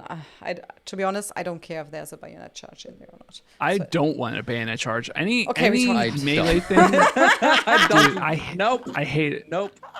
I hate it Also, so much. no counter knifing, please. No. Yeah, please. Yes. No. Yes! Never. It's the worst. I hate it so much. The amount of times I've been killed by it, I hate it so much. Have you ever witnessed a counter knife on Battlefield 4? I haven't. It's so amazing. It happened to me once, and we were like really counter knifing like 3 times, and I was like, no, and I can't even remember who won, but I had so much fun that I even joined another server, and we were only trying to get this counter knife. Like you have to count, like it's 1 second, and then you have to press the button again, and then you can counter knife. And we tried like, what's the maximum we can do? You know, totally stupid. So this was what I was. I mean, doing my when problem I was with the bayonet charge and the melee in Battlefield, the problem is that once it's initiated, you're locked into whatever's going to happen. Exactly. And like the bayonet charge, you could basically in Battlefield 5, you could do it from a standstill and instantly bayonet someone a foot away from you. And like I, as a player getting bayoneted, would have time to shoot them and kill them before it hit me. But because the animation locks you into getting stabbed, you can't react. And like, I hate that element of it. I like the idea of a bayonet charge and a knife kill, but I hate the fact that it removes my ability to react to it. You need a start speed. Yeah, it needs to be like, if you're going to bayonet charge people, instead of when you hit them, it does this fancy animation that kills you. It just, the guy hits you with the bayonet as he's running into you, and it does an amount of damage that may or may not kill you. You know, I want that as opposed to these Hollywood game breaking, you know, fancy animations. Like that's why everyone hated the animations in Battlefield 5 for getting in and out of vehicles. It's not because there's an animation; it's because it's a slow animation. So long. They're very long. and it takes away your ability to move, which is like a big problem. But, I mean, there's a new melee element in 2042, takedowns. We'll see how those go. Absolutely, right? Yeah. I mean, if we've seen one already with the knife, the axe in the Caspian border. Yeah, and there's also in the trailer when the gameplay reveal trailer when the guy gets knifed on the crane. Exactly. I just want when to you say knife someone in this game, it gets played in third person. Yes. So you'll be able to see your customization, the animation, all that stuff. It's gonna be Dog tag. It's like in Warzone, basically. Call of Duty. It's gonna be the first thing I turn off in my Portal modes. That's all I'm gonna say. It's the same first thing. no lock on death knifing. Do you hope for less animations within the game? Yes. Or at least if they're faster when you jump out, I hope. Yeah, there's plenty of room for it. Like I think there's a really good comparison between PUBG and Battlefield. PUBG has a lot of the same sort of movement mechanics. They're just much slower and more deliberate and bad. And I think Battlefield 5, when you go back and play it, the animations, they're so slick. Like shooting enemy players that are like vaulting and like grappling and doing all this cool stuff. It adds a lot of production value to the game. And I think they do a really good job compared to PUBG, where it's just like, oh, I'm blowing myself up. Now I gotta get my leg. And it's so stiff. And DICE, they use motion capture, so their animations are just beautiful. And I think there's a need for third person animations. Oh yeah. But the thing DICE need to get away from is locking characters in first person into their animations, because like if I hit a button to interact with something, I should still be able to move the camera around and like cancel the animation or like move and it's like I don't know. It's just Apex does a really good job. Flow well. Exactly. Yeah, like if I jump over something, I want to be able to jump over something and like change direction and like cancel the jump if I want. I don't want it to be like I hit jump at a specific element in the level and my character performs an animation that takes me over. I just want to jump over. Yeah. That's interesting. So, because you said jump over, I switched another screen, but you saw it. Just couldn't see it anymore. It was repeating too many times. The whole rolling over thing. Do you think Yeah. it will be like a manual thing that you, because normally on Battlefield 5 you could do this roll thing when you were jumping down from a height, right? Do you Yeah. think now you can do it also to get away from the combat on the street, for example, or we could only see it like a tiny second. So I don't know if you know how that works, if there will be a So difference even. I think I think a lot of the movement system is going to be lifted from Battlefield 5. So the Yeah. roll is probably from falling us at a certain Mhm. height and as a way of like mitigating damage. Yeah. But They I used think to have that with Yeah. being able to do parachutes very early So it, before. yeah, that could be. Maybe you They jump did down from that the before, and sky. I think having the roll is the way to at least mitigate using parachutes extremely early. Yeah, Because they did interesting. that in BF4 and such. All right. Let's move on. What else did we miss? What do you expect in point of gun behavior? Like, do you have any concerns because we are mixing now so different types of guns? I think I mean, we know. Oh, sorry. yeah. No, sorry that I bring it in, but I can't remember how he said it. This interview with Jack Frax and this developer. I don't know if you saw it. Was the developer? Tom Anderson, is it? I think. Yeah. Yep. And he said something about that if you have the historic guns, that you could put some kind of Yeah, the setting. setting on it to Yeah, balance it out. Yep. yeah, There's two settings. The one from imitating that it had in the last game, and then you also say 1942, they would imitate the TTK and weapon handling in that game, or you can have the other setting, which is more like 2042. I think that's how it is at least. Yeah, there will be options available through the custom game mode stuff where you can have like the throwback mode where the weapons have the same TTK and like handling mechanics that they did in the original game, like Torb said. But I think the vanilla version is going to be these weapons balanced to fit within the modern weapons of 2042. Like I said at the start, like They have to compete. yeah, they had it's the weapon model itself is just set dressing for a set of values that determine how fast the weapon kills. And you can make any gun kill in any amount of speed with just tuning the rate of fire and the damage drop off over distance and stuff like that. So I mean, the main difference is like reload speeds to make it realistic with the gun. That's the only like visual thing, really. Yeah, like that's like the only thing that, and even then, it's like, I mean, how long does it take you to reload a Thompson versus an MP5? Like it's the same basic process. Exactly. Do you think it's a good solution? Yeah. Yeah, no, totally. Like weapon diversity is huge for Battlefield players, and Right. like being able to play with like some super advanced looking AR-15 platform rifle and shooting guys using Thompsons or like kinda Sten cool. guns. It's so cool. It's like just it's like I a think the fantasy. thing people forget is that all guns are really good at killing people. Yeah. And like it doesn't do the matter if it's same from World War function. II. Yeah, Exactly. it's all You take click, little tiny boom. thing, boom. Yeah. Like some guns may have very, very similar stats, but some will choose them based on how they look I didn't know because that. they Yeah. think that weapon is cooler. I mean, some people want to use certain guns because they don't like the look of them. Right. And I think that's where they have to do the balancing well. So everything for balance to be good, some things has to be better than others. Things can't be like trash, but certain guns has to perform some things better than others.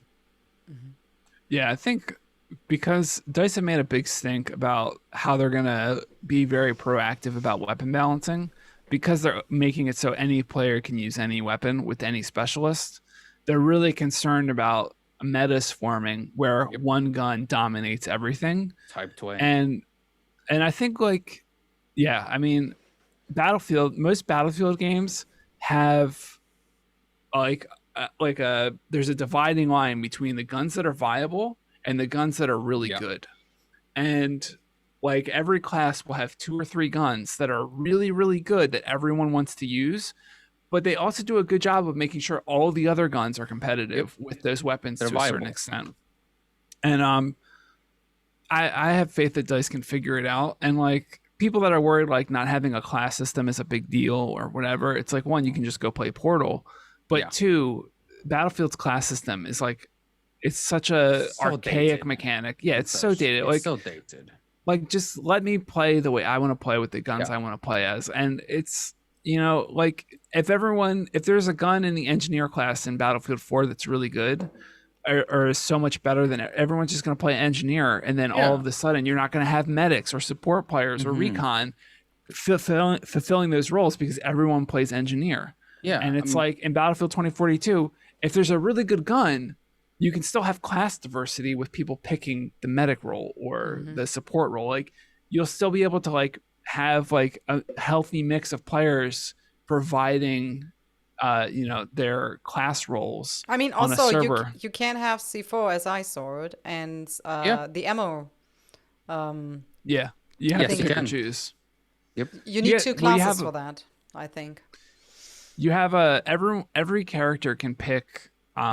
They have a gadget and a throwable, and then their specialist gadget or ability. Yeah. And so you can have C4, or I don't know if C4 is considered a throwable or a grenade. No, it's a gadget. Yeah, but I'm pretty sure like you're It's gonna have to throwable. pick and choose. Yeah. It might be a throwable actually because of you throwing it, obviously. Yeah, I think we knows? saw it 5 minutes ago a million times. He threw it. Oh my goodness. What's your idea about like what is the first really cool server you would like to create when you create a server?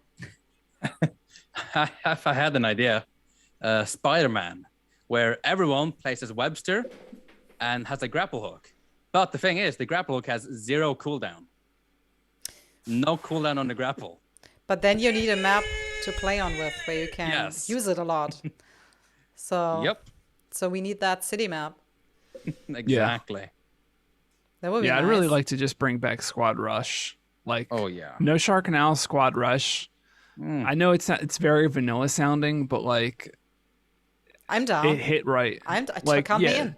I'm down. Give both sides one vehicle, a certain number of tickets. I really hope we can do multi-team matches, because that's the one of the things that DICE showed us before everything went live is that you can pick how many players are on each team, but they only ever showed us 2 teams. So I'll be curious to see if you'll be able to have like 4 teams per match all fighting each other, because that was like the beauty of Squad Rush. If FFA is free for all is technically possible, then you should be able to assign multiple teams. That depends if FFA is its own kind of thing, or you can assign. Yeah, I hope so. I hope so as well. I have no idea what I will do first. I thought about it. I'm actually asking, really, also you in chat, I'm asking because I need ideas. Like, there's so many things. I couldn't pick one. There's so many things you can do now. There's so much you can do.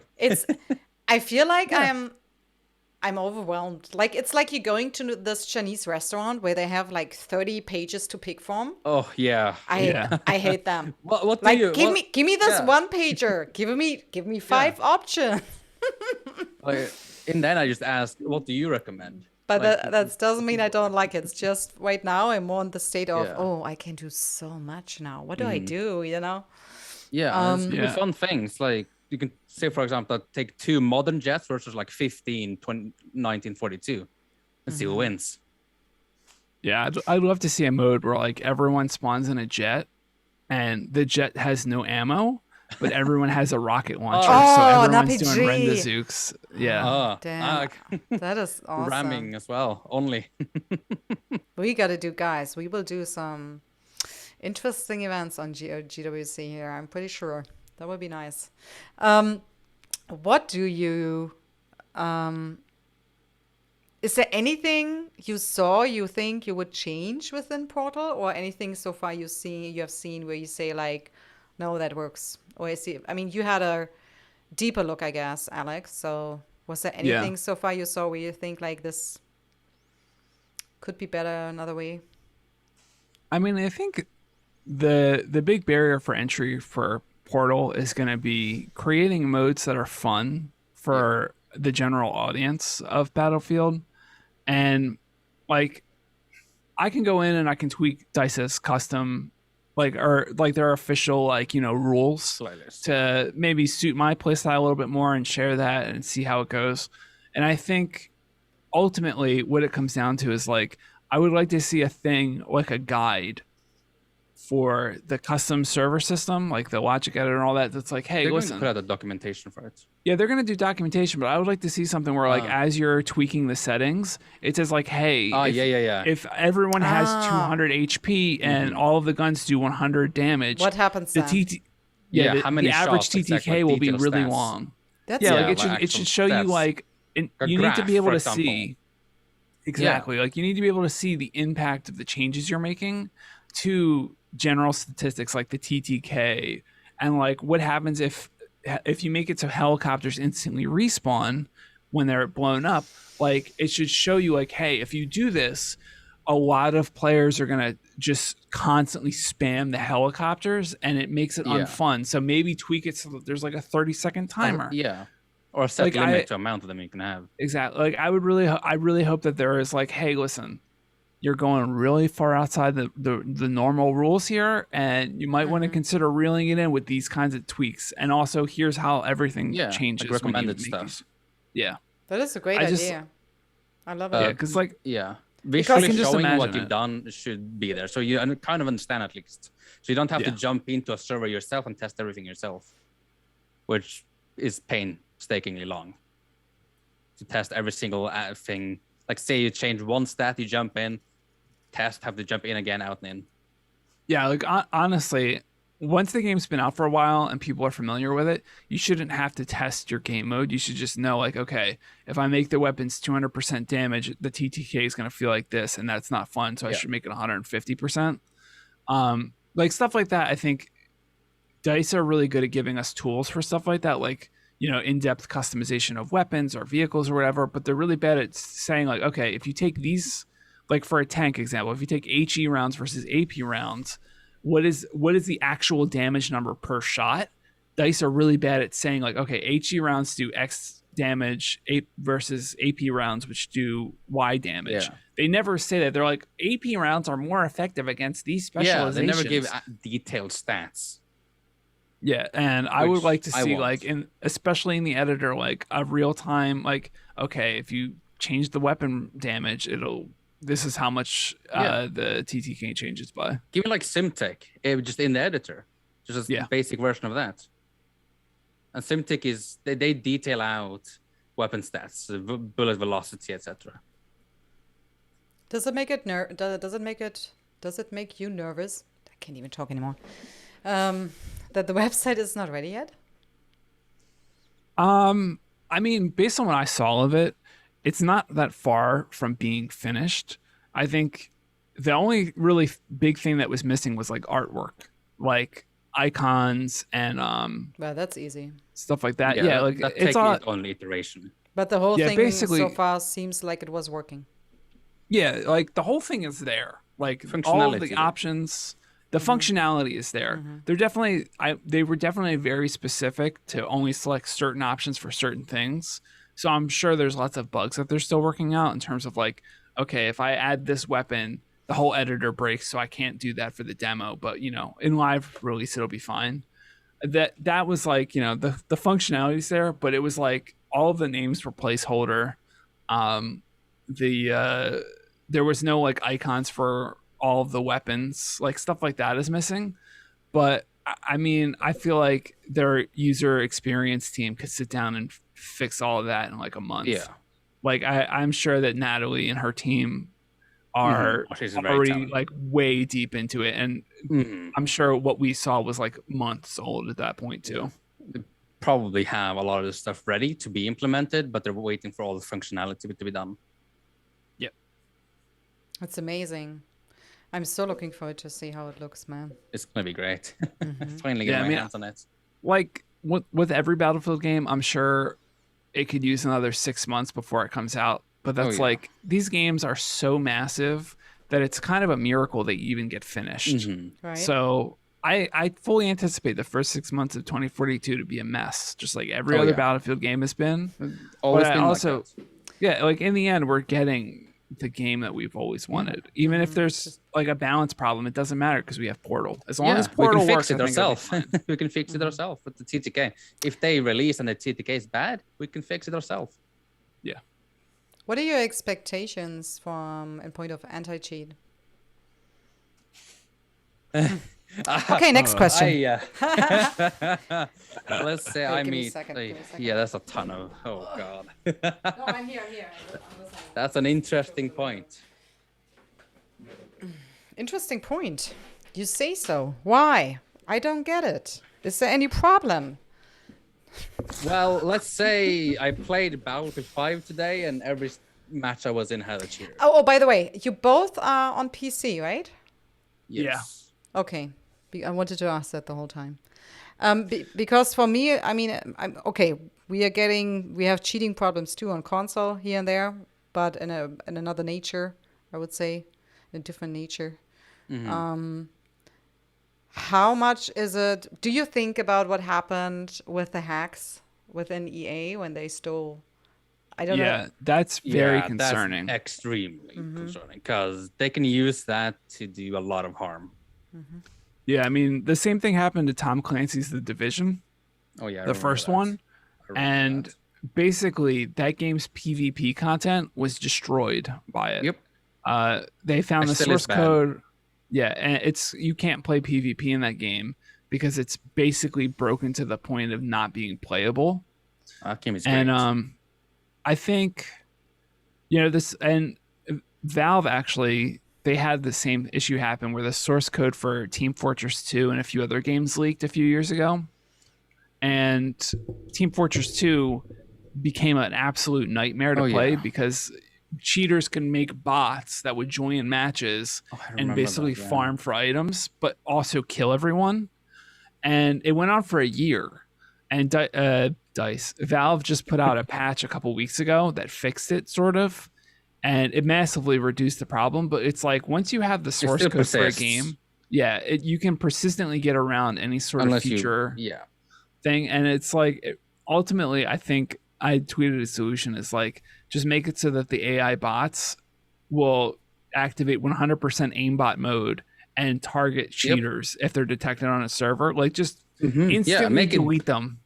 Make it unbearable for them. That's a good idea. Make it unbearable to be cheaters. Like, and it's gotta to be annoying, and they should also do hardware bans, in my opinion. Yeah, I mean, it should be a zero tolerance permanent ban. You cannot get a new account type of deal. Where like if you were detected of cheating in Battlefield 2042, your Origin account should be locked. Yes. You should, like, that's the thing. Steam's VAC bans prevent your account from ever accessing whatever game you've been banned in forever. So that account is now useless for CSGO or Dota or whatever you get banned in. And they need to do the same thing because, like, with Origin, it's like you just, create a new Origin account and you can reinstall, you can rebuy the game or whatever, or you can buy an existing Origin account. But there's like... Why don't they do it? Well, I mean, they make it so your account can't access the game and you can make a new account and rebuy it. But like... I want it to go one step further where if you get caught in one game on Origin, you get banned from all the games on Origin. All of them. Yep. And Valve do this with like you can't access the community market and stuff if you get a VAC ban. Like it's more nuanced and it's not exactly what I want. But like I want it to be like if you screw up, like no second chances. Permanently there's no second chances. You've demonstrated that you're going to cheat, so the consequences are you don't get to play our games. Yep. And like Battlefield Bad Company 2 is a perfect example. People target that game with cheats because they know DICE don't care anymore, so they're not going to get banned. And it's like, imagine if you got caught cheating in Bad Company 2, you couldn't buy Battlefield 2042 and play it. Like, that's, in a nutshell, part of what I think. Yeah, it's serious consequences. Too good to be true. I mean, it's Yeah, extremely EA is not hard gonna to do it. combat hacks. Yeah, they're not doing it, so because they want more We need money. a change though, because I mean it's well, I don't get how why is it so easy to get the source code? Like I would like to Well, like me as somebody who has no idea how that works would like to know how does that work? How can they they just hack in imitated there? people on Slack. They imitated someone on Slack, Yeah, basically. yeah. They Then basically got pretended to be an someone. Yeah, employee. yeah. They pretended to be someone on the EA, and that's the way they got the source code. And Yeah, somehow they managed to do that. yeah. I think part of the reason we're seeing a lot of it happen, like it happened at CD Project Red, is because people are working from home, and so the IT departments at these studios are getting a lot more requests for like, hey, I need access on my laptop to the the company server so I can access my data. And whenever you have like a massive change of workflow or influx of new Then requests for a shit specific can thing, happen. it yeah, shit happens. And Mm-hmm. I think you know eventually these companies are going to solve it by like having like Microsoft just announced that you'll be able to license or pay for like a virtual machine, like cloud computing. Like instead of having like your PC running the Windows operating system, you basically just access an instance of Windows through your web browser on like any Yeah. device. And I think technology like that is really going to prevent these sorts of leaks from happening in the future. But really, it comes down to some dumbass in EA's IT department accidentally gave admin privileges to a hacker who paid for like a former EA employee's password and email address, and like it just snowballed into like, hey, now they have access to the server, they can just download whatever they want. And I hope it doesn't happen again, but it has pretty dramatic consequences for the future of the game on all platforms, Yeah. I think. Do you think it could kill the game? Absolutely. Oh, yeah. If they don't like it virtually killed Battlefield 5. Like Yes. there are in like the game changer community, there's all of the guys in like China and Japan. They're like, we can't play the game Yep. because everyone in our servers is a Chinese hacker and they just ruin every single server we join. There's nothing we can do. That's and the it's culture like, there, sadly. yeah. That some people, there was an interview somewhere with a Chinese hacker on Battlefield, and they said if they don't hack, they can't compete, basically, on those servers. Like they can't play properly. Well, Yeah, I mean it's so bizarre to me because Yeah, like it that is doesn't so make Chinese sense at government- all. I know it doesn't, but yeah. Well, the thing that kills me is that the Chinese government basically has direct access to everyone playing games in their country. And like they have their banking information, they have all sorts of stuff because Tencent is the company that publishes most of the games in China. Yep. And Tencent is basically the Chinese government's entertainment business. Like the Chinese government and Tencent have a very close relationship because Tencent is so big. In order for them to operate, they have to basically do whatever the Chinese government asks them to do. Right. Because China has very strict laws about how privacy and data is managed. So like any company that's like, okay, we want our game in China, you automatically have to give up a certain amount of user information to China just to have your game or software or whatever in the country, like be accessible. Yeah. And then there are that doesn't necessarily mean that it's malicious or that China can use the data to do anything to you as a user. But in China, everyone has WeChat, which is Tencent's social media / banking it's like their app. Twitter. Yeah, Like- and it's also like their bank account. And like the crazy thing to me about the cheating in China is that if the Chinese government wanted, they could hit a button and shut down every cheater in the country. Like overnight, they could just completely end cheating. And the problem is, I've talked to a few folks actually from China that live in China, and they're like, cheating isn't just a problem in video games in China. It's like part of Chinese culture is finding ways to give yourself an unfair advantage. Yep. Because there's like 2 billion people that live in China. So every job, every industry, every sector of life in China is competitive because there are so many people fighting over the same resources that it's like, there are entire villages in China where the way people are employed is by recycling e-waste. Like they basically get a dump truck full of like old computers and hardware dumped at their doorsteps, and they literally live in a landfill where they disassemble old computers and take out the copper and stuff, and like they redistribute it to recycling plants, or like get paid for the raw materials. Right. And it's like, and if you don't want to do that job, you have to compete for like a factory job or like a business job or something like that. And it's super cutthroat over there because there's so many freaking people. And I think ultimately the problem with cheating, it's not just China. Like India is the phone call and email scam they have capital of the world. Yeah, like there are entire companies in India that literally exist just to scam people out of their money. Millions of dollars. And I think in general, it's just like it's a social issue that cheating is acceptable to any capacity. Like, like we're super obsessed about it with sports. Like, what's her name? Got banned from the Olympics for smoking weed because they're like it's a performance enhancing drug. Meanwhile, there's like a guy that has like multiple sexual assault allegations filed against him that got a private jet to the Olympics and has been isolated from the other athletes to make everyone feel safe.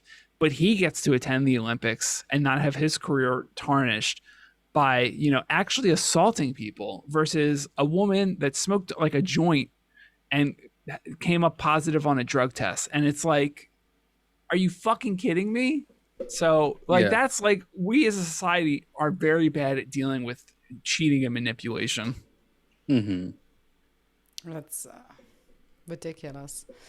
It is. Speaking of which, one last question, because before I forget it, it was in the chat.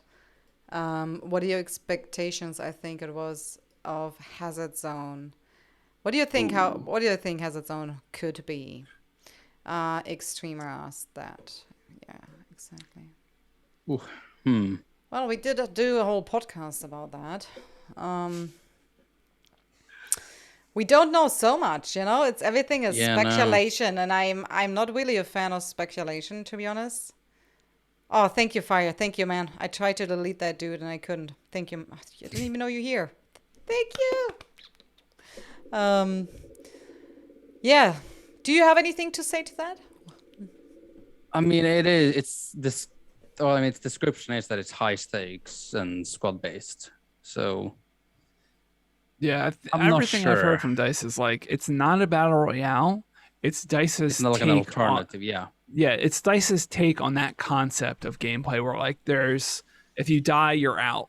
And what I'm assuming it's like is that it's going to be kind of like Warzone's Plunder or like Escape from Tarkov, where you and your teammates enter a match and you have a mission with a specific purpose. Yeah, and you have to get out of the match alive somehow. And I think honestly, I think it's going to be more like the Cycle or Scavengers, where it's like a PvE versus like Scavenger. players. I don't know. I mean, it's fun to speculate because it can be anything. Go ahead. I mean, that's what I honestly think it's just going to be like Scavengers, where you parachute onto the map with your squad and you have to collect resources, and there's an event at the end of the match where everyone has to get out alive, and if you die, you can like respawn a couple times or you're out. Like, I think it's going to be something like that, because it's also DICE are like, oh, it's going to have story content or like narrative content. Yeah, the way they do story in that game. Yeah. Are you saying you're expecting them to parachute down? Because it started, we had this one image from the hangar. Yeah. Well, they also had like the carrier. The carrier, and it looked like the squad is ready. So do you expect them to jump down then from there into whatever map they're bringing? Could be, right? It's tough to say. Like, I think, I definitely think there's going to be hallmarks of Battle Royale. Like, you start in a specific place and you get dropped to a random location, or you start in a random place to some extent. It would be cool to see like everyone starts on like different areas of the map and they have a vehicle that they can travel around with. that's something that I think Warzone and Plunder do really well, where like Right. you see all the vehicles on the mini map as icons, and you can just go to them, and then fly around and complete objectives if you want. Yeah. And I think my expectation is that it's going to be something similar to like Plunder, where you spawn as a squad, you have an objective, and the goal is to get out alive. Alive. And And that I think the objective. specifics are kind of like we could talk for hours about them, but like we don't know. Yeah. So it's like I have Well- faith that DICE are going to create a compelling mode, but When do you expect them to drop the news about what it is? Did they say it? Maybe I missed it. I don't know. Gamescom, maybe. I would expect at Gamescom. So end Yeah, of I mean- August, beginning September, is it? Right? Yeah. probably. Yeah. Yeah, that's probably going to be like right around when they announce the open beta start date. Yes. And they'll probably be like, "Hey guys, so this is Hazard Zone." Have Adam Freeman's sexy voice going. So you thought you were good at the game? Can't wait to hear him talk about Battlefield. It's always great. What I really loved so far, what I saw, is that they were taking a lot of advice from just streamers and gamers within the developing process, I feel. At least is that what I see on Twitter. Like, even streamers who are normally streaming COD, were asked for advice and they brought them in. Do you think it's just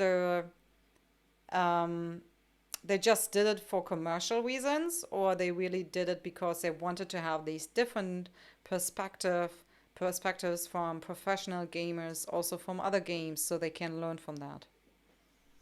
Yeah, I mean, I'd say it's a combination of both because they're both those things are kind of really closely intertwined. DICE want this game to reach the most amount of players possible. And if they were to only invite or collaborate with Battlefield content creators, all of our viewers are already going to buy the game anyway. So it's not like DICE are going to reach any new sales potential with like if they called up Westy or Jack Frags and were like, "Hey, Westy and Jack Frags, come up with a custom mode using the Portal editor and we'll market it." Okay, but Jack and Westy are already going to extensively cover anything 2042 related on their channel, which is already all the free advertising they're going to get for the game. Right. But if they bring in Courage or someone that's like not in necessarily considered a Battlefield creator, It's still massive. it gets their perspective. Like, okay, this is what my audience would like out of the game, which adds value for DICE because it gives them a new perspective. But it also brings in all of these players that have no experience with Battlefield as viewers of that person's content. And be like, oh, hey, that game actually looks fun and I haven't played something like it before. I'm going to check it out. So it's definitely, it kind of stings a little because it's like, where's Alex's game mode getting marketed on social media? Where's, why haven't you called up Westy and gotten him to do like show of the year mode or something? Like there's all these like kind of like, it kind of stings a little to not see us, but also we're like this group of Battlefield creators is like already in the circle. People. Yeah, we're already in the circle. We already get invited to pre-release events and stuff. It's not like we're not privileged or featured because we are. It's just, it's interesting because it's definitely like it's like a two-sided thing where it's like marketing and input. Chill of the year. That's a good one. That's Westy right there. Everyone just has a gold knife. Yeah. Exactly. I mean, this is why I think they did a really okay. I have a problem right now because I didn't see the launch on social media. Actually, on Battlefield 5 or a game before, so I can't compare anything. I only see what they do now, because I actually got only active on social media 2 years ago, I think. Yes. So everything I learned and I'm doing now, I learned within the last 2 years. So for me, it's really difficult to compare anything. But I'm coming from the film industry, as you know. So I know a little bit about, how marketing works and everything. So I watch this from a different perspective, but still I have a little bit insight. So in what I saw so far, I thought like, man, they do a really good job. Everything, how they did it, like they... Yeah. They're connecting to the EA game changes, to the DICE friends, to the community itself, giving them little snippets, giving them little clues to work, to talk about, feeling them like, you're with us, you're like, even this tool, like, you're a developer now, you know? Yeah. You're developing something in our game. So Yeah, they're everything, doing a very good job. and what I think also is what you feel is personality. It feels it is not just, you know, we're advertising a game. It feels very personal. And Yeah. when you're emotional connected to something, it's even bigger. Yeah. Yeah. And this is why I think the way they are doing it right now is really good. You feel Yeah, included. they're totally like they're listen, at the end of the day, this is all just advertising, right? It's all designed to manipulate you into wanting the game. Yeah. But I think DICE are going the extra mile to be honest about the fact that they are advertising to us in a way that's like, hey, look, is this what you want out of Battlefield? Because that's what we're doing. We're giving you the features you've asked for. We're giving you the tools you've asked for. And yes, we're going to dress it up in fancy trailers and cinematics and high production value stuff that really like overblows and oversells it to a certain extent. But they are doing because it used to be when Battlefield 4 was going to launch, EA had this program called Ronku, and it was basically it was the precursor to the Game Changers program. And Ronku was basically a sponsorship platform.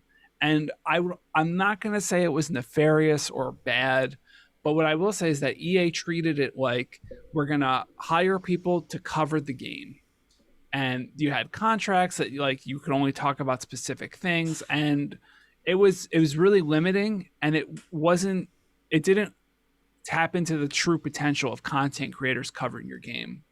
And when Battlefield 4 came out and was a big, you know, mess of a game at launch, all of the Ronku coverage that content creators did really backfired in their faces because they couldn't talk about the bugs or the balance issues that they saw in the pre-release version of the game that they covered as part of content for Ronku because of the Ronku contract.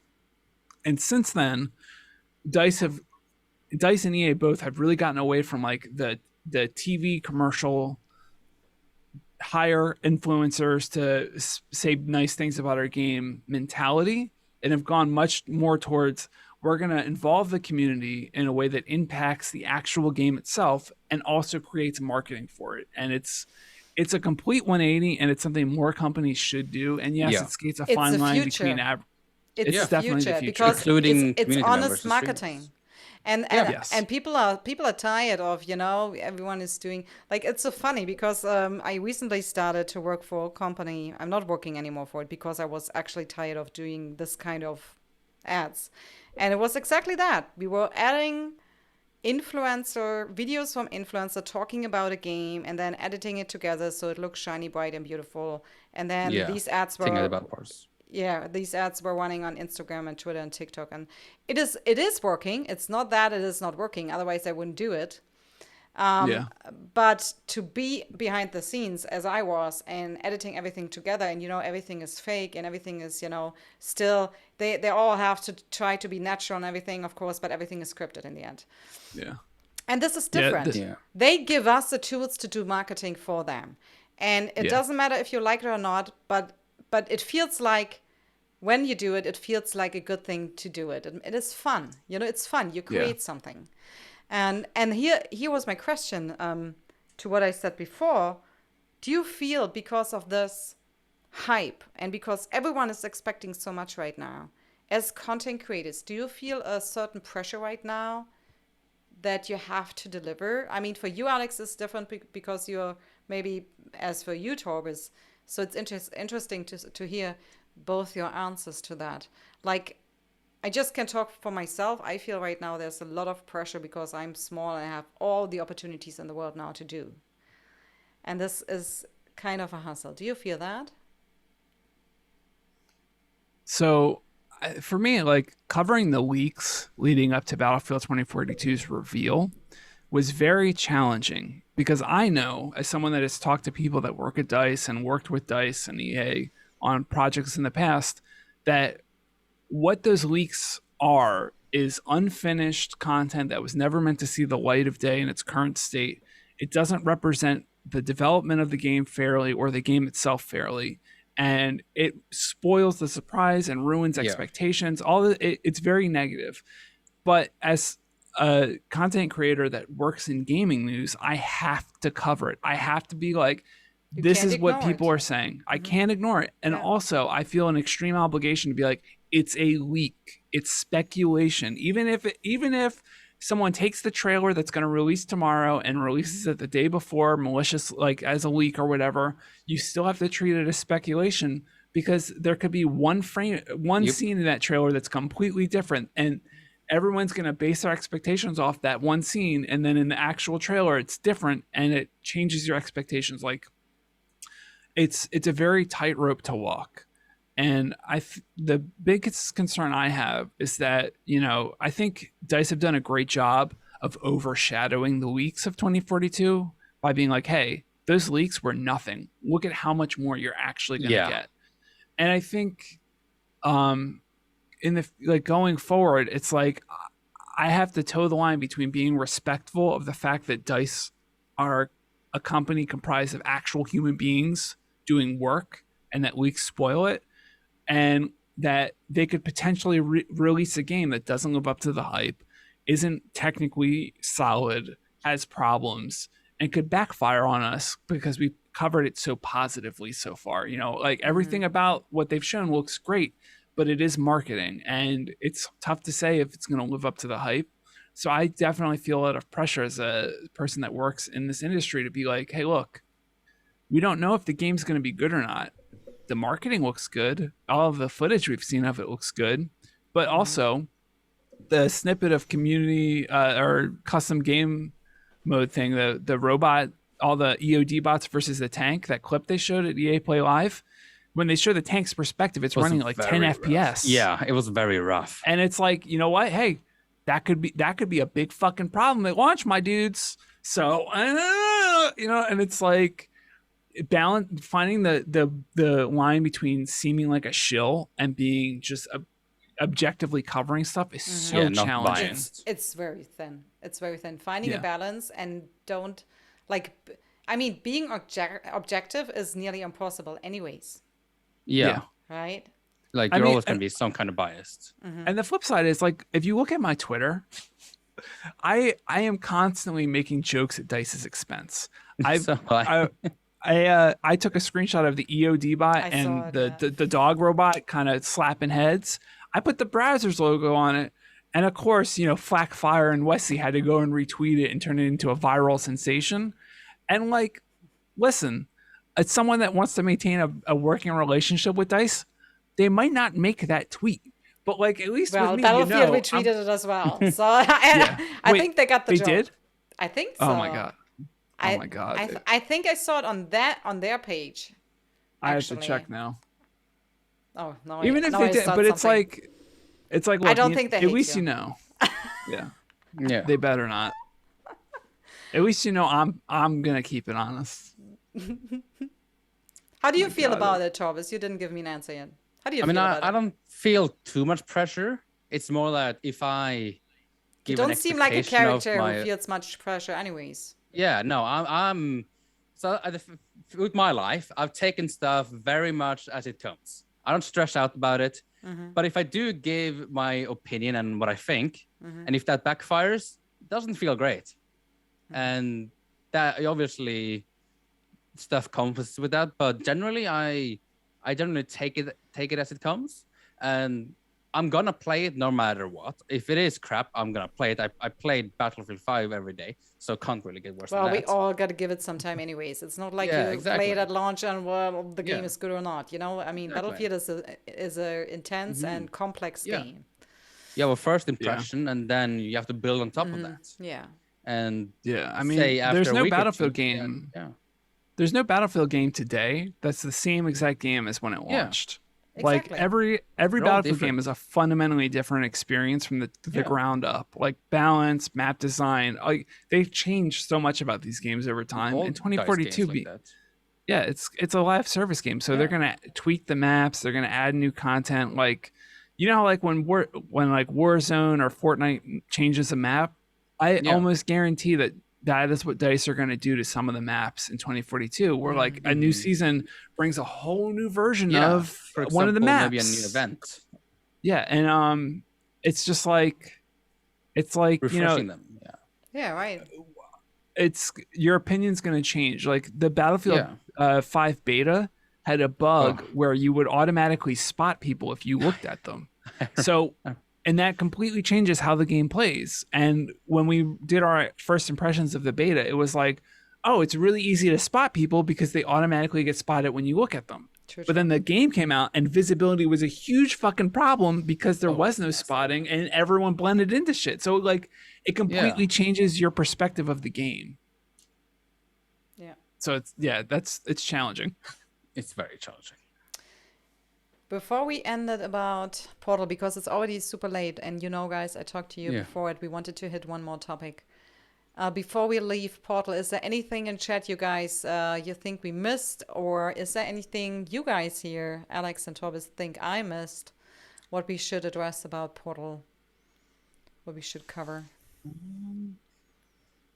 I mean, I think the biggest takeaway from the whole Portal reveal is that at some capacity, the dam has broken at DICE, and they're listening to the community in a way that they haven't before.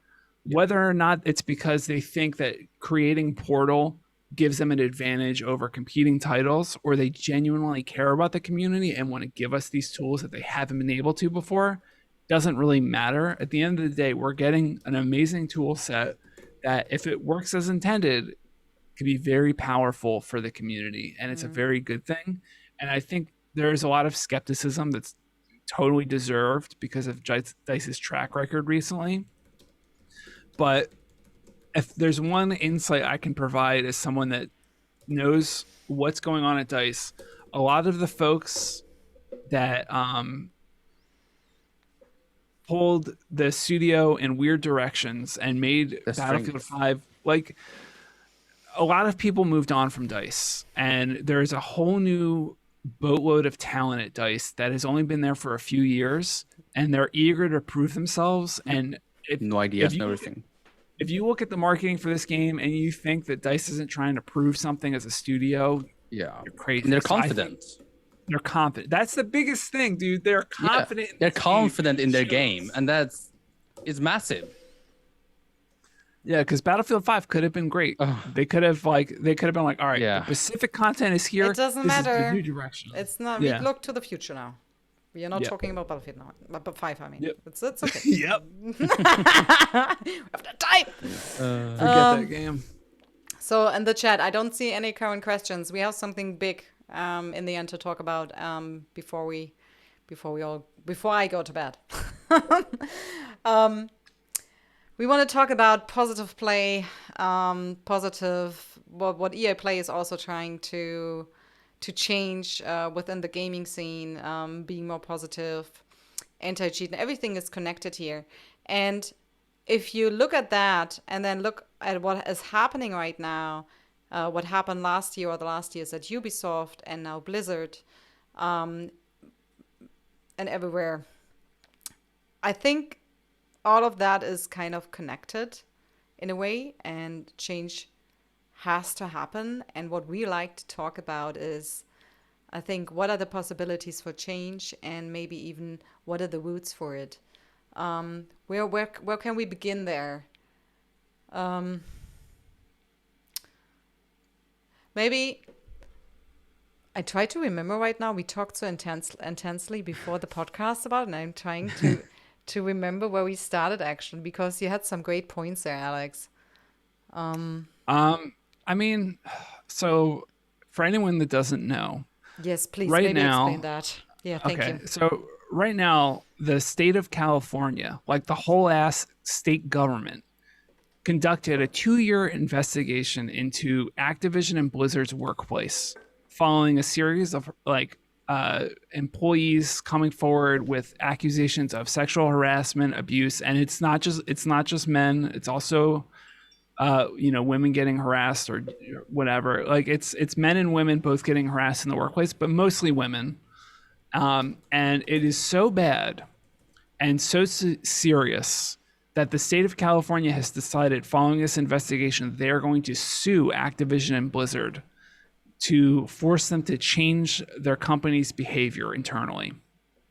And some of the allegations include a woman was sexually assaulted at a company retreat, and the intensity of that assault drove her to suicide. There is apparently a frat house culture in the workplace where men would crawl around the office on their hands and knees and make women in skirts or dresses feel uncomfortable.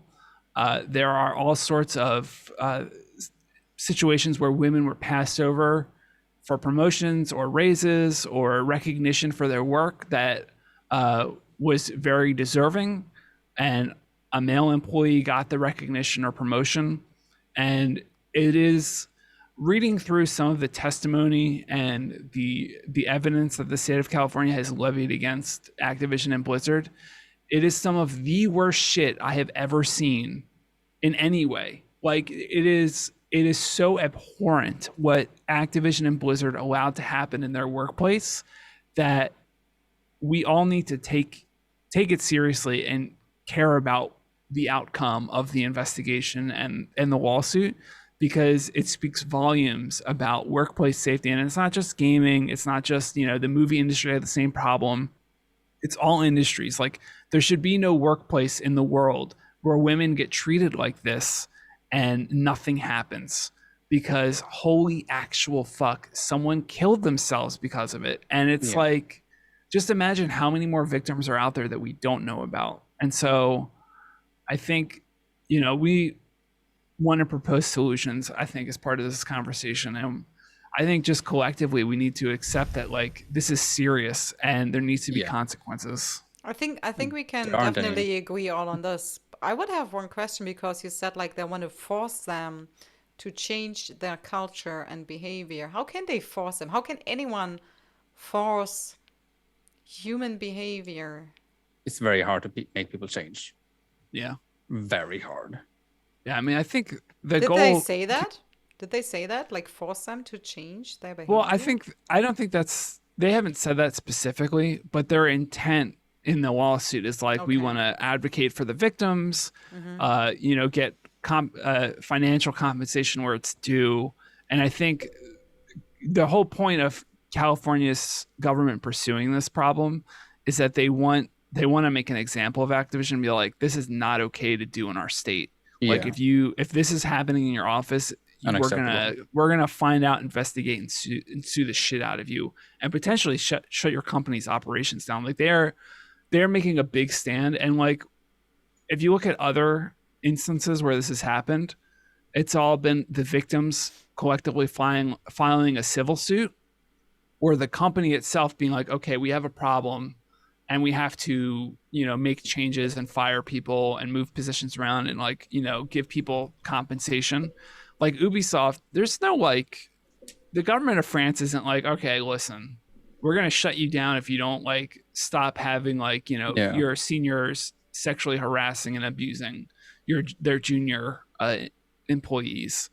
And this is really the first time where the state has been like, okay, this is not okay. Like, there are actual consequences. Like, something's gonna happen. I mean, and even I read in the chat, it's everything is like about like women shouldn't go through this.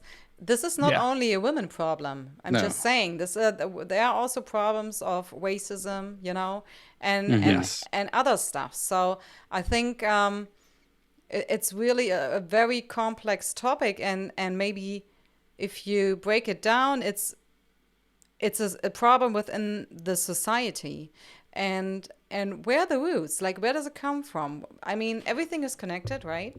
So is it the way we, in general, social media maybe even an effect on it? How much is COVID actually a problem that less stuff How has that affected it? How does that? Also, like, I mean, we always say it so easily, like, we're living in 2021. Yeah.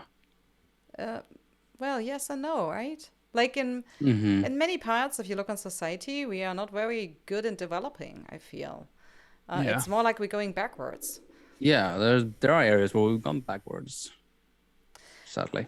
Also, I see a problem in on the one side, men can do stuff like that, or people can do less stuff like that, and on the other hand, you can't say anything anymore to no one. Yeah, Yeah. they take it personal. How do we find the balance?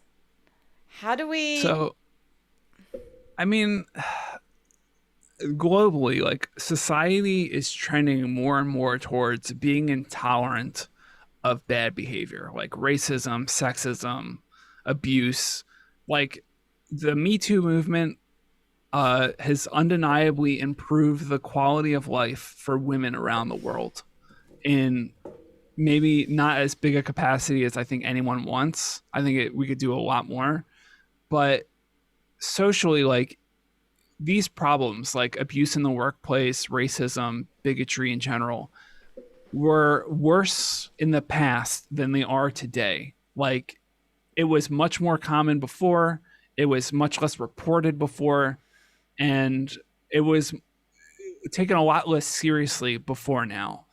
The thing is, what's going on now is still incredibly bad.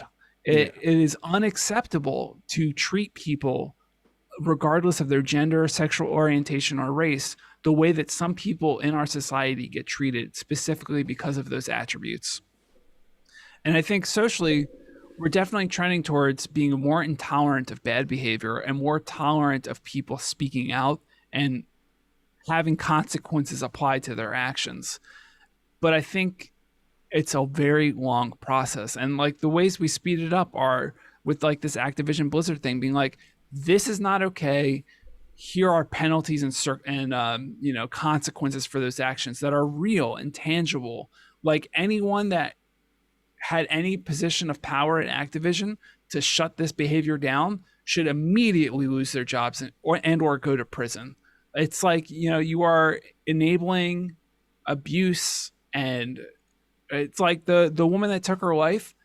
Everyone in the chain of command above the person that assaulted her should face consequences for her death as like negligent, like manslaughter. Like they created an ecosystem that was hostile to that woman's existence, and she took her life because of it. Like you can't say like, okay, a slap on the wrist or they get fired is enough. Like they need to be devastated in the same way. Not in the same, obviously you can't just kill a bunch of people for being above an employee, but like jail time should be on the table.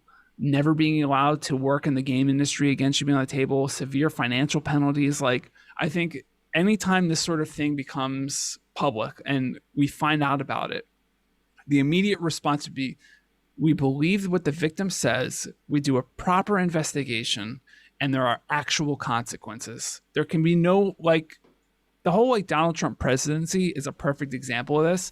He did so many things that are actually illegal, like coercion, quid pro quo, withholding information that got hundreds of thousands of people killed during a pandemic.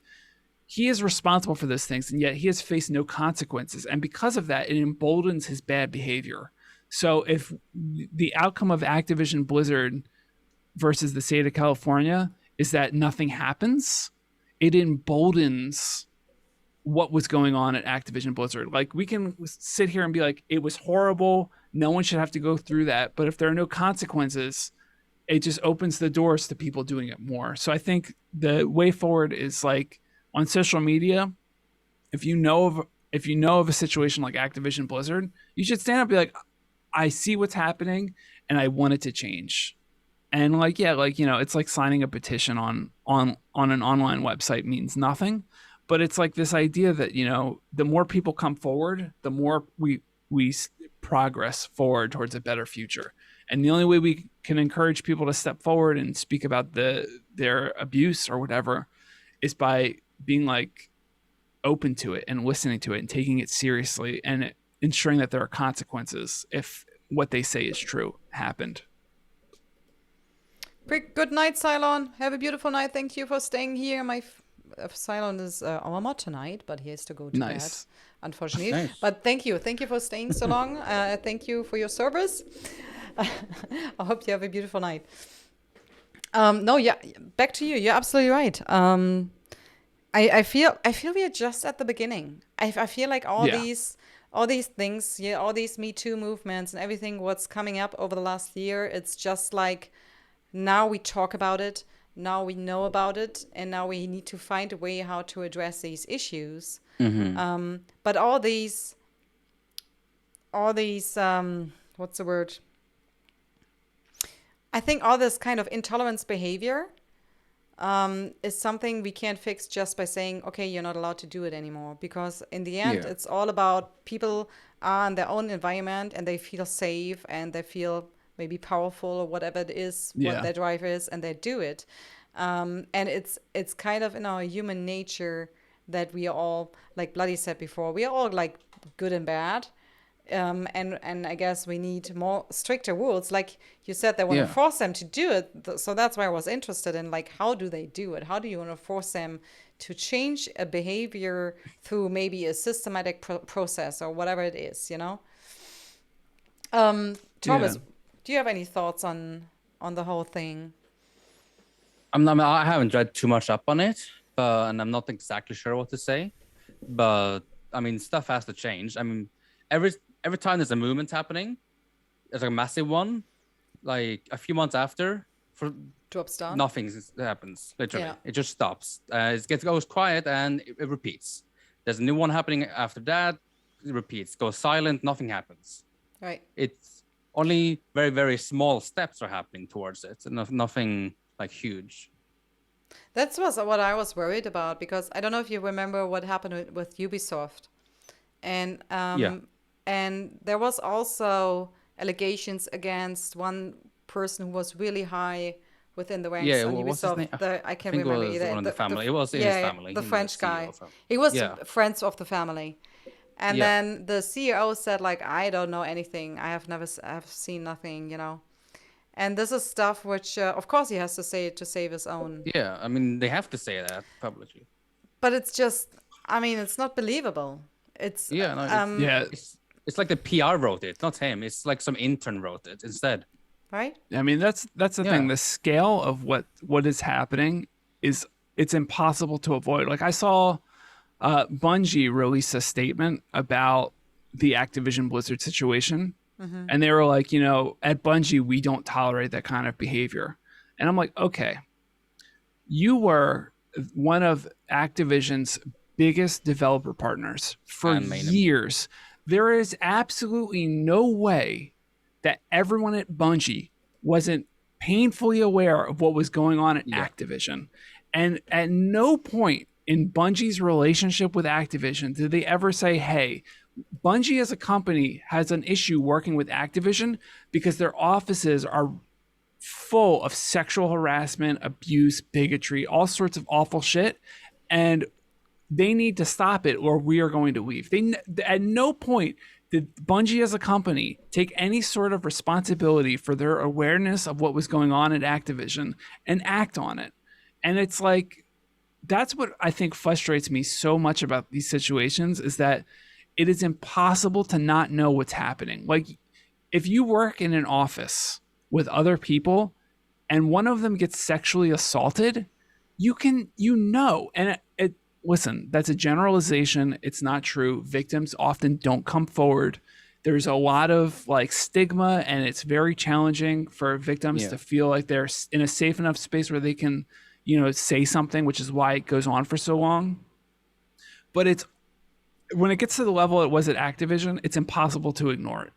And I think like what happened with Ubisoft, every executive at that company should be removed from the company. Yeah.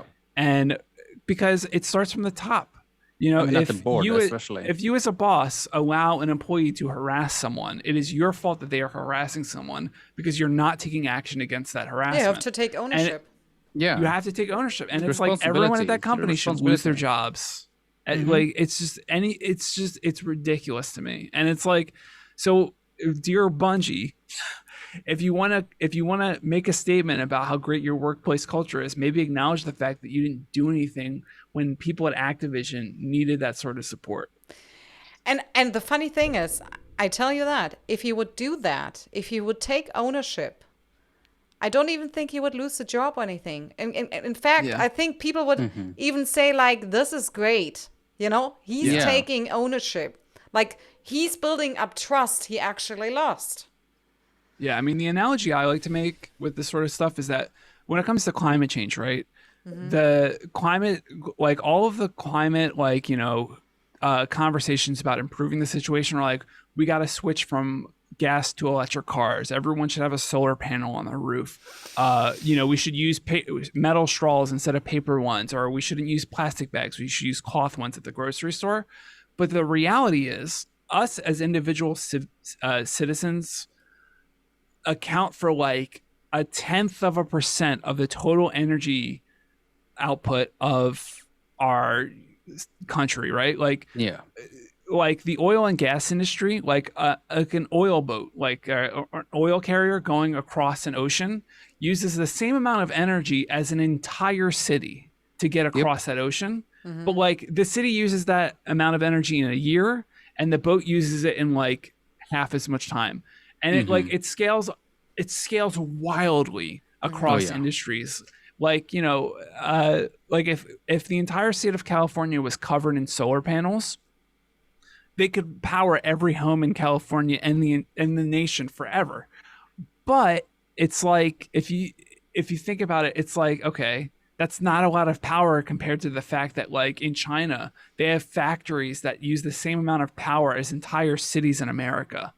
And really the blame for climate change isn't on citizens or individual citizens of countries using power in a certain way. It's on entire industries existing at a scale of energy consumption that is like fishing. Fishing is literally killing our oceans. That's how destructive fishing is. And yet people are there's like, so much overfishing. Yeah, there's no like limit. Like there's no quota. limitation. And it's like, and the fishing industry pays for advertising. It's like, if you want to save the oceans, buy this specific brand of tuna. It's so ridiculous. But the reality is that brand of tuna, us doing it has zero impact because we're still buying the tuna. And ultimately, for change to happen, it has to come from the people responsible for the problem. And that's the executives at Ubisoft and Activision. And it's like, we can, you, me, Torbis, we can sit here and be like, listen, this is what needs to happen. We need to make a safe space for victims to come forward. 1 billion victims could come forward tomorrow from every company in the world. But if the companies themselves don't take action, nothing changes. Exactly. It's like we can't do it individually. Yeah. Like everyone knows that climate change is real and is going to kill us all. Everyone knows it, but we are powerless to do something about it unless we convince the companies doing the polluting to stop. And it's like we're powerless to stop Activision from creating a culture of harassment in their workplace unless we force them to change somehow. And I don't know how to do that. Like it seems like it's don't buy the game. It's one way to go. Don't buy the games. Yeah, I mean, I want to advocate for that, but at the same time, it's like for every one person that doesn't buy the game, 1,000 more will. Yeah, exactly. And that's like I think ultimately. On the other hand, look, I'm not saying other companies we don't know about have that, but it's very likely that it happens in other companies too, right? And we just know. I guarantee it happens everywhere. So I really think buying not the game is probably not the solution. So what is the solution? I think it's really a thing that we have to change society as a whole, and we have to build many little structures to do that, and it will happen over time. And we are living this time where, like, everyone. Maybe you said Alex for president. I think maybe we need actually, in general, more figures. More. I can't think anymore. More. I mean, elections are really important because they dictate how policy is done. And like in America, like the reason we don't have universal health care, like the reason I got a crappy chair in my wife's delivery room is because, we don't vote for people that are like, I'm going to give health care to everyone for free. And it's like, if we voted for them and they actually did it, everyone would have health care. And then all of a sudden employers wouldn't have to provide health care. I mean, that's less money for the companies. yeah, people wouldn't be afraid to go to the doctor. People would be less sick so they can work more and create more, uh, return to the economy. Like they're all, it's like a, a cascade effect where like you fix one problem and then it systemically ripples out to a bunch of other issues. And it's like the whole like cheating, sexual harassment, like there's no one root thing that we can change that's going to fix it all. Yeah, there's It's no one everything. way to do it. There is no one way to do it. You need to have many, many, many, many, many small ways. And it is a Yeah. long-term thing. I don't think it's like a thing like, okay, You let's can't see. do it tomorrow. Let's see 2 or 3 Yeah. more steps, more of these cases come up, and then, people will wake up. Yeah, I mean, I It doesn't think work like that. ultimately, like, I don't want to put the pressure on the people being harassed, but if you are at a company where you feel uncomfortable with the way you're being treated for whatever reason, say something, and if they don't take you seriously, just leave. It's not worth your effort to stay at a company where you're going to get sexually harassed. And the game industry is one where it is a revolving door industry. Everyone is dying to get into these studios and they are dying to hire people that are willing to work. And if like you feel like your job is in jeopardy if you say something, you should work for someone else because your job being in jeopardy because you are harassed is ridiculous. Just Yeah.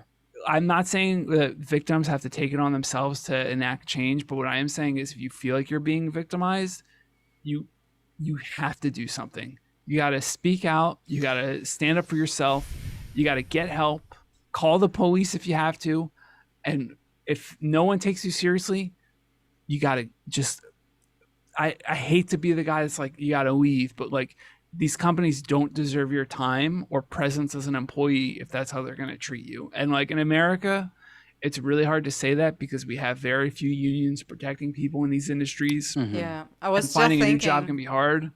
But it's like, it's the classic. You brought up in the pre-discussion for the podcast, you brought up how you tweeted about Warzone's inability to report harassment and how Yeah. people were like, well, you as a woman are obligated to filter it out yourself.